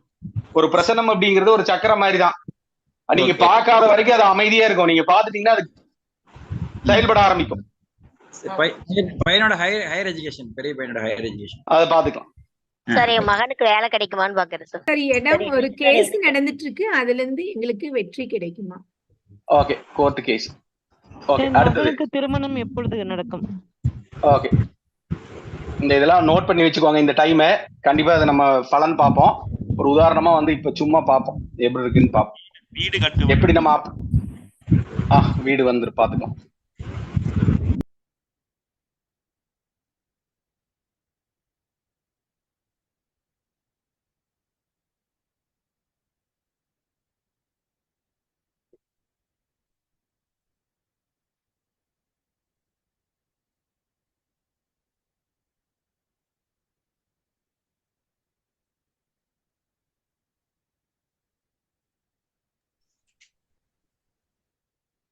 இதை அப்படியே பாருங்க. ஃபர்ஸ்ட் எப்படி ஸ்டார்ட் பண்ணணும்னு சொல்லியிருக்கோம். ஆறுட வேதி இருக்கான்னு பார்க்கணும் சொல்லியிருக்கோமா? உதயாதிபதி வந்து 4ல இருக்காரு. ஃபர்ஸ்ட் எதை ஆரம்பிக்கணும்னு சொல்லியிருக்கோம்? ஆறுட வேலை பார்க்கணும்னு சொல்லியிருக்கீங்க. அடுத்தது உதயாதிபதி உதய வேலை பார்க்கணும்னு சொல்லியிருக்கீங்க. ஓகே. இப்ப இந்த பொதுவா வந்து இந்த டெவலப்மெண்ட் கேட்கிறாரு இல்லையா? பொதுவா அந்த டெவலப்மெண்ட் சார்ந்து வரும்போது வந்து பாத்தீங்கன்னா உதயத்துல வந்து என்ன கிரகம் இருக்கு?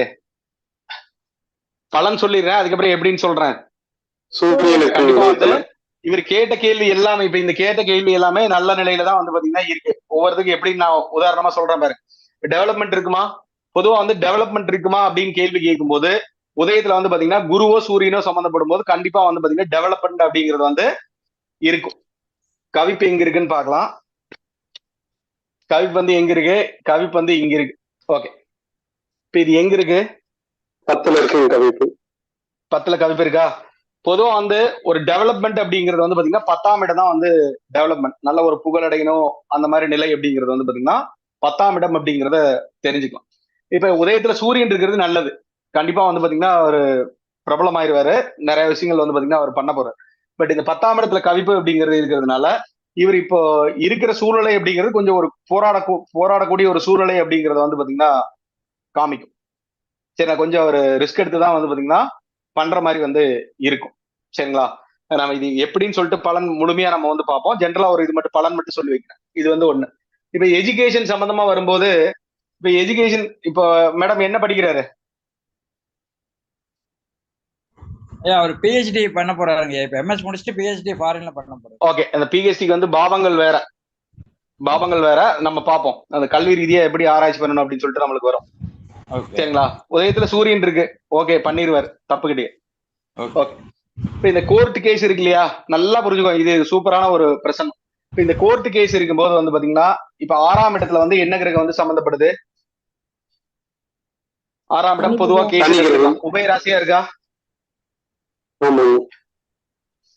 மேடம் ஒரு கேஸ் இருக்கா, 2 கேஸ் இருக்கா? 2 கேஸ் இருக்கு சார். ஒரே இடத்துல 2 கேஸ் இருக்கு. ஓகே, இது ஏன் வந்து இதை கேட்டோம்?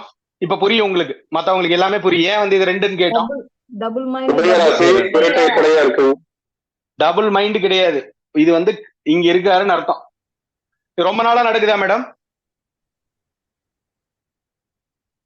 ஆமா சார், ஒரு கோவிட் முன்னாடி இருந்து அதுக்கு 2 வருஷத்துக்கு கோவிட் அப்படியே டிலே ஆகி ஒரு 5-6 வருஷமா நடந்துட்டு இருக்கு சார்.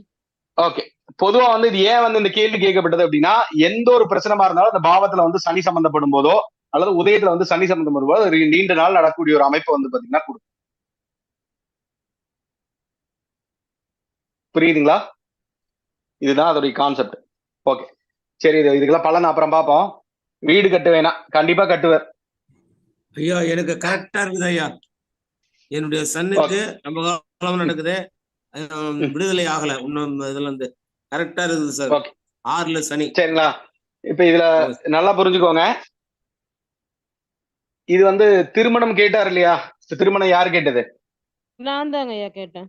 ஓகே, திருமணம் அப்படிங்கிறது இப்ப இந்த 7ஆம் அதிபதி வந்து பாத்தீங்கன்னா 6ல இருக்காரு. எப்பவுமே பொதுவா வந்து உபயராசியில இருந்தாவே வந்து பாத்தீங்கன்னா, உபயராசியில இருந்தா வச்சுக்கோங்க, அவர் ஏற்கனவே வந்த வாய்ப்புகளை தவற விட்டவர்கள் அர்த்தம். 10-11 வந்து உபயராசியில் இருந்தாலும் சரி, உதயாதிபதி வந்து பாத்தீங்கன்னா அந்த 10-11 இருந்தாலும் சரி, அல்லது வந்து எந்த பாவம் சம்பந்தப்பட்டு இருக்கோ அவர் வந்து உபயராசியில் இருந்தாலும் எப்படின்னு எடுத்துக்கணும்னா, வந்த வாய்ப்புகளை தவற விட்டவர்கள் அர்த்தம். இது ஆனா பெண்ணா? இது வயது என்ன? பையங்க ஐயா, 29 வயசுங்க ஐயா. 29 வயசு. இப்ப இது வரைக்கும் வாய்ப்பு வந்திருக்கும், தவற விட்டுருப்பாங்கன்னு அர்த்தம். நீங்க தான் சொல்லணும். அதுதாங்க 2 ஜாதகம் 2 காதல் திருமணம் பண்ற மாதிரி இருந்துச்சுங்கய்யா. அது வந்து தள்ளி போயிருச்சுங்கய்யா அந்த பொண்ணுனால. அப்புறம் வந்து ஒரு ஜாதகம் வந்துச்சு, அது பண்ணிடலாம்னு நினைச்சோம். கடைசியில வந்து எங்க சொந்தக்காரங்க அவங்க குடும்பம் வேண்டாம் அப்படிங்கிற மாதிரி சொல்லி அதுவும் இதாயிருச்சுங்கய்யா. ஏன் இந்த கேள்வி கேட்டேன்? யோசிக்கல யாராச்சும்? 7ஆம் அதிபதி திருமணம் அப்படிங்கிறது 7ஆம் இடம், அவர் வந்து உபயராசியில் இருக்காரு. இப்ப ஏன் கேள்வி கேட்டேன்னு தெரியுதா? இதுதான் காரணம். இப்படிதான் எடுக்கணும். இது நம்ம இன்னும் நிறைய சொன்னோம்னா நீங்க கன்ஃபியூஸ் ஆயிருவீங்க. பயக்காதீங்க, ஈஸியா புரிஞ்சுக்கலாம். சரிங்களா? ஈஸியா இருக்கா, கஷ்டமா இருக்கா?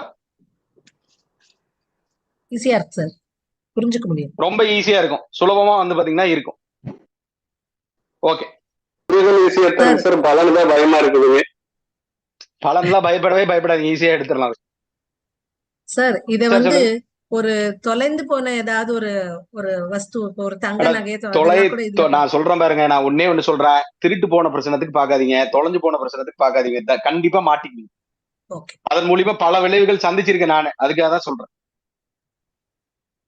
தொலைஞ்சு போனதுக்கு பாக்காதீங்க, திருட்டு பிரச்சனத்துக்கு பாக்காதீங்க. யாராவது ஒருத்தர் ஒழுக்கம் சார்ந்து கேட்பான், என் பொண்டாட்டி நல்லா இருக்காங்களான்னு கேட்பான், எங்க ஹஸ்பண்ட் நல்லா இருக்காரா, நல்லவரா, இந்த மாதிரி ஏதோ ஒரு தொடர்பு இருக்காரான்னு பார்த்து சொல்லுங்க. இதெல்லாம் வரும் கேள்வி, எனக்கும் வந்திருக்கு, அதுக்காக சொல்றேன். தயவு செய்து அதுக்கெல்லாம் பாத்துறாதீங்க. நீங்க அதன் மூலியமா காசே வாங்க வேண்டாம். சரி சார், புரியுங்களா? இடையில என்ன நடந்துச்சு அப்படின்னா, ஒரு அம்மா வந்து அவங்க பையன்கிட்டயே வந்து காசு எடுத்துருச்சு, 3 லட்சம் ரூபாய் பணம் எடுத்துருச்சு. 3 லட்சம் ரூபாய் பணம் எடுத்துருச்சு. அவங்க பையன்கிட்டயே வந்து எடுத்துருச்சு. அவங்க கூடயே வந்து பிரச்சனை பார்க்க வந்திருக்கான், இருக்கும் அது லாக்டவுனுக்கு முன்னாடி. பணத்தை காணும் அப்படின்னு அந்த அம்மா கதறுது. சரின்னு பிரச்சனை போட்டனுமே காமிச்சு கொடுக்குது, இந்த அம்மா தான் தூக்கிடுச்சுன்னு சொல்லிட்டு. அவன் பையன், சார் நான் என்ன பண்றதுன்னு தெரியல சார், நான் இதெல்லாம் இடம் ஒண்ணு வாங்கலாம்னு வச்சிருக்கேன்னு சொல்றான்.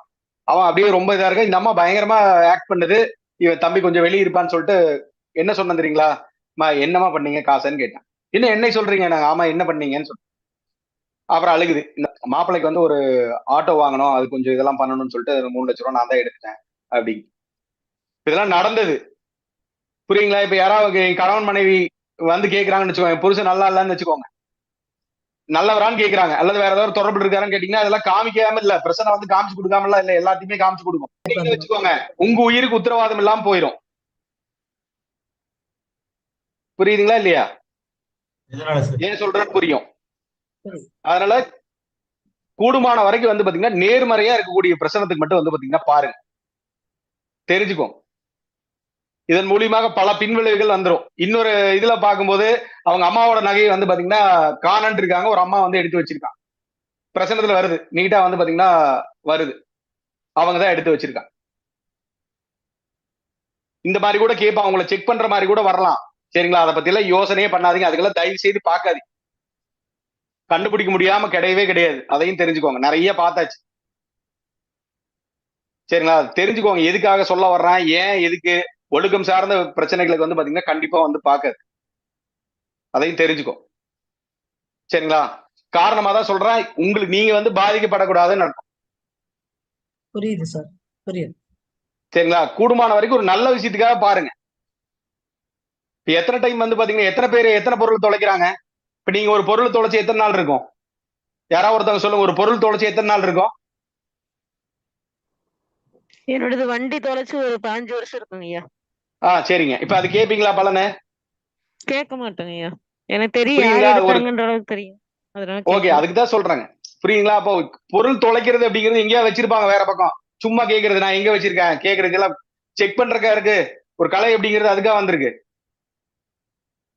இதை வச்சு நம்ம எப்படி டெவலப் பண்ணலாம், அதை வச்சு நம்ம வாடிக்கையாளருக்கு என்ன பண்ணலாம் எல்லாமே சொல்லலாம். இப்போ ஒரு பின் பாக்கெட்லயே வச்சுட்டு கேட்பான், நம்ம கிட்ட செக் பண்ணுவானா இல்லையா? செக் பண்றதுக்கு வந்து இந்த கலையை தயவு செய்து பயன்படுத்தாது.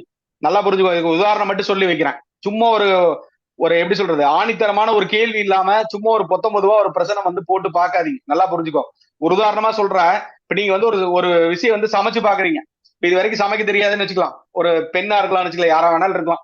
ஒரு பெண்ணா இருக்கலாம்னு வச்சுக்கோங்க, அப்படி வச்சுக்கலாம். சமைக்கிறாங்கன்னு வச்சுக்கோங்க. அல்லது ஒரு ஆணை கூட இருக்கலாம், சமைச்சு பழகுறாரு, சமைக்கிறாருன்னு வச்சுக்கோங்க. ஒரு மூட்டை அரிசி இருக்கு, எல்லாத்தையும் சமைச்சிருவாரா ஒரே நாள்ல? அவருக்கு தான் சமைக்க தெரியுமே. சமைப்பாரா சமைக்க மாட்டாரா? சமைக்க மாட்டாருங்க ஐயா, தேவைக்குதான். ஏன் சமைக்க மாட்டாரு?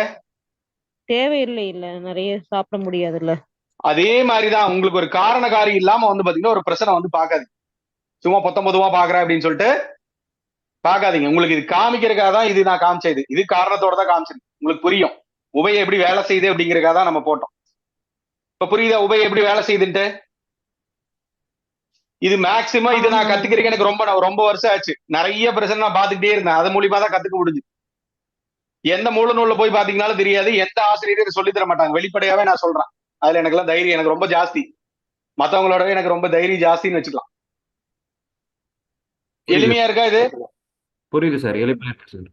சார் இந்த எக்ஸாம்பிள் வந்து உபயத்துல இருந்தேன்னா டிலே ஆகும், அந்த இது பண்றதுக்கு எப்ப டிலே ஆகிறது இல்ல மேடம், டிலே ஆகிறதே நான் சொல்லவே இல்லை. உபயத்துல வந்து உபயத்துல இருந்தா எப்படி அதோட தன்மை சொல்லியிருக்கீங்க. அததான் சொல்லிட்டு. சரி, இப்ப நம்மளுக்கு வெற்றி எப்ப கிடைக்குங்கிறது அடுத்த இதுல சொல்லுவீங்களா? மேடம் உன்ன வெற்றிக்கே நம்ம போகவே இல்லை மேடம், வெற்றிக்கே போகவே இல்லை. உன்ன பிரசனம் மத்த பிரசனமே உன்ன எப்படின்னே பாக்கல, உன்ன கணித முறைகளே காமிக்கல. ஆறுடம் மட்டும் தான் காமிச்சு, ஆறுடம் மட்டும் கணித முறை காமிச்சிருக்கோம், ஜாமத்தை வந்து காமிச்சிருக்கோம். நாளைக்கு வந்து உதயமும் கவிப்பும் நாளைக்கு பார்ப்போம். அதுக்கப்புறம் தான் நீங்க பிரசனத்துக்குள்ளேயே உங்களை கூட்டு போறோம். அதுக்கு முன்னாடியே ஒரு பலன் பாக்குறதுக்கு ஒரு டூர் மாதிரி உங்களை கூட்டு போயிட்டு இருக்கேன். ஓகே சார், புரிஞ்சது. புரியுற மாதிரி தான் இருக்கும்னு நினைக்கிறேன், எனக்கு அப்படி தோணுது. நான் அந்த மாதிரி டிசைன் பண்ணிருக்கேன். ஏன்னா ஒவ்வொரு வகுப்பும் ஒவ்வொரு மாதிரி டிசைன் பண்ணுவேன். ஓ இது இந்த மாதிரி சொன்னா இவங்களுக்கு புரியும். புரியுது, உண்மையிலேயே நல்லா புரியுது சார். ஓகே சார், மத்தவங்களுக்கு புரியும் நம்புறேன். சார் வணக்கம் சார். நல்லா புரியுதுங்க சார். பொருளா இருக்கட்டும் இல்ல நபரா இருக்கட்டும், உண்மையிலேயே தொலைஞ்சாங்கன்னா அதுக்கு பார்க்கலாம் சார். ஏன்னா நிறைய பேருக்கு அது பார்க்கலாம் உண்மையில. ஆனா இது கண்டிப்பா சொல்லி தர மாட்டேன், எனக்கு தனிப்பட்ட முறையில கேளு. நன்றி சார், நன்றி சார். ஓகே, தனிப்பட்ட முறையில கேளுங்க. இதுல தயவு செய்து இதுல கேட்க மைக் ஓபன் பண்ணிடுறேன்ல. Okay okay sir. சரிங்களா? வேற ஏதாவது சந்தேகம் இருந்தா ஒரு 5 மினிட்ஸ் பேசலாம், இதோட கிளாஸ் முடிச்சிருவோம். ஏதாவது டவுட் இருந்தா கேட்கும். இப்போ ஓப்பன் ஆயிருக்கும், நிறைய பேருக்கு வந்து பாத்தீங்கன்னா ஓப்பன் ஆயிருக்கும். கிளாஸ் எப்படி இருக்க போகுது அப்படிங்கறது இன்னைக்கு தெரிஞ்சிருப்பீங்க. சார் பலன் பார்க்க முடியுதா? கான்பிடென்டா இருக்குதா? ஒரு சின்ன கேள்வி சார். சொல்லுங்க. ஆரோட வேதையை வந்து உதயத்திலிருந்து எண்ணி பார்க்கணும். உதய வேதையை எதுல இருந்து இதை எண்ணி பார்க்கணும் சார்? உதய வேதை எல்லாமே ஸ்டார்டிங் பாயிண்ட் இங்கதான் சார். உதய வேதைனே வந்துருச்சு. இது 3ஆவது டைம் கேக்குறீங்க. உதயத்துல இருந்தா எண்ணி பாக்குறோம்னு சொல்லிட்டேன். 2 டைம் சொல்லியிருக்கேனா இல்லையா? சரி சார், சரி சார். 2 டைம் சொல்லியிருக்க. வீடியோ திருப்பி பாருங்க. நாளைக்கு வீடியோ வந்துடும், திருப்பி பாருங்க. சரி கேட்ட கேள்வி திரும்ப கேட்காதீங்க. சரி. வேற சார். இது வந்து நம்மளுக்கு வந்து ஆரூட வேதைங்கிறது வந்து உதயத்துக்கு ஆருடம் எத்தனை இருக்கு? இப்ப வந்து உதய வேதைங்கிறது வந்து உதயாதிபதி உதயத்துல இருந்து எப்படி இருக்காரு? அதுதான். ஆமா, அதேதான். Thank you sir. ஓகே. ஐயா இப்ப 4 கேள்வி கேட்டோம்ல. இப்ப என் பையனுக்கு திருமணம் எப்போது நடக்கும்னு கேட்டேன். ஆக்சுவலா இந்த எப்போது மாதிரி நடக்கும் தள்ளி கால நிர்ணயத்துல பாப்போம். இந்த பிரச்சனை இதை மட்டும் எடுத்து வச்சுக்கோங்க, பாப்போம். சரிங்க. அப்ப ஒரு பிரச்சனை பாப்போம் இல்லையா? திருமணம் சார்ந்து பாப்போம். அப்ப பாப்போம் இல்லையா? அதுக்கு இந்த பிரச்சனைக்கு என்ன சம்மந்தம்னு பாப்போம். அப்ப உங்களுக்கு புரியும். இதே கேள்வி மறுபடியும் திரும்ப கேளுங்க. நான் ஒரு இது சொல்றேன், நீங்க அப்ப கேளுங்க. உதாரணம் பாப்போம் இல்லையா? அப்ப பாப்போம் எப்படின்னு உங்களுக்கு புரியும். இந்த பிரச்சனத்துக்கும் அந்த பிரச்சனத்துக்கு என்ன சம்பந்தம் அப்படிங்கறது உங்களுக்கு வந்து புரியும். சரிங்க. உதயத்துல சூரியன் குரு அவன் தான் அந்த இது சக்சஸ் ஆகுமா சார்? உதயத்துல இது என்ன கேள்வி சார்? இது என்ன கேள்வி? டெவலப்மெண்ட் வந்து டெவலப்மெண்ட்டுக்குரிய கிரகம் வந்து பாத்தீங்கன்னா குருவும் சூரியனும் வர்றது நல்லதுன்னு சொல்லியிருக்கோம். இல்ல குரு வந்து கவிச்சிருக்காரு. கவிப்பு நம்ம பார்க்கவே இல்லை. கவிப்பு யார் இருக்காரு? 6ஆம் அதிபதி வந்து பாத்தீங்கன்னா கவிப்பு இருக்காரு. கேஸ் இருக்கா? கேஸ் அதான். சனி வேற இருக்காரா? சனி ஒரு பாவத்துல சம்பந்தப்படும் போது, சம்பந்தப்படக்கூடிய பாவத்துல சம்பந்தப்படும் போது ரொம்ப தாமதமா இழுபறியா பண்ணி விட்டுரும். இப்ப திருமணம் சார்ந்து ஒருத்தர் கேட்கிறாருன்னு வச்சுக்கோங்க. இப்ப என் பையனுக்கு திருமணத்துக்காக கேட்கிறாங்க.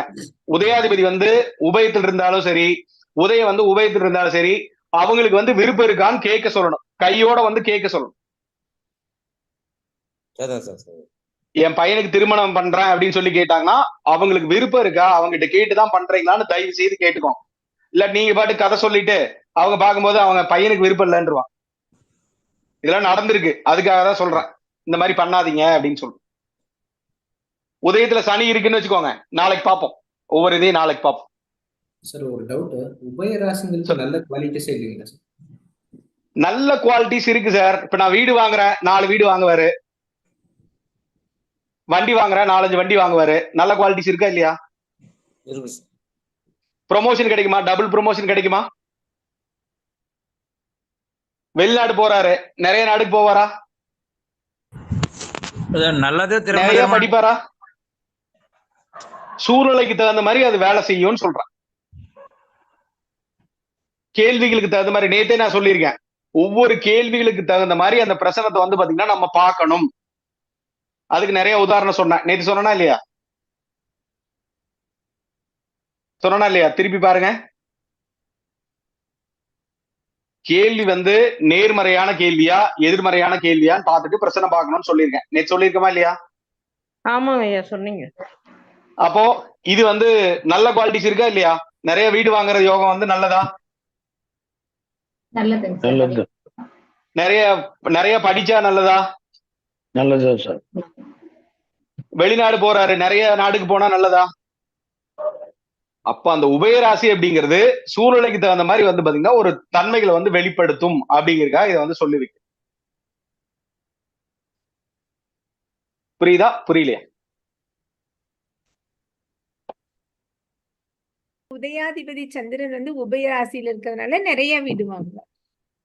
இப்ப எங்க உபயராசியில இருக்காரு? சந்திரன் உபயராசியில எங்க இருக்காரு? சாரி சார், 4ல இருக்கார். Okay sorry sir. கன்ஃபியூஸ் ஆகிக்காதீங்க. நீங்க தெளிவா இருந்தா சொல்லுங்க. மத்தவங்களுக்கு அதே தான் சொல்லிட்டு இருக்கேன். தெளிவா இருந்தா கேள்வி கேளுங்க, தெளிவா இருந்தா சொல்லுங்க, தப்பே கிடையாது.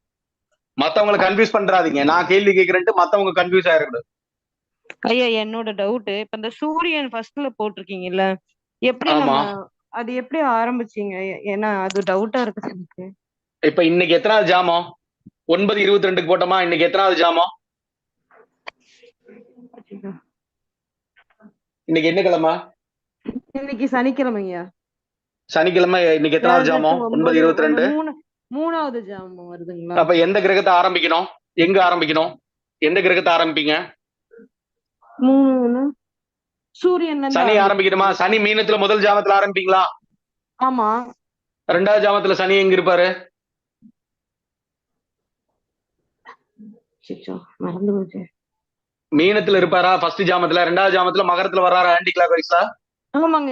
இரண்டாவது ஜாமத்துல சனி. மூணாவது ஜாமத்துல சனி எங்க இருப்பாரு? 9:22ங்கிறது மூணாவது ஜாமமா? ஆமாங்கய்யா, அத கரெக்ட் தான். அந்த தனுசுக்கு வராரு. அப்ப சனி அங்க தொடங்கிருங்க. சனி இருந்து அதுக்கு அடுத்து என்ன கிரகம் இருக்கு?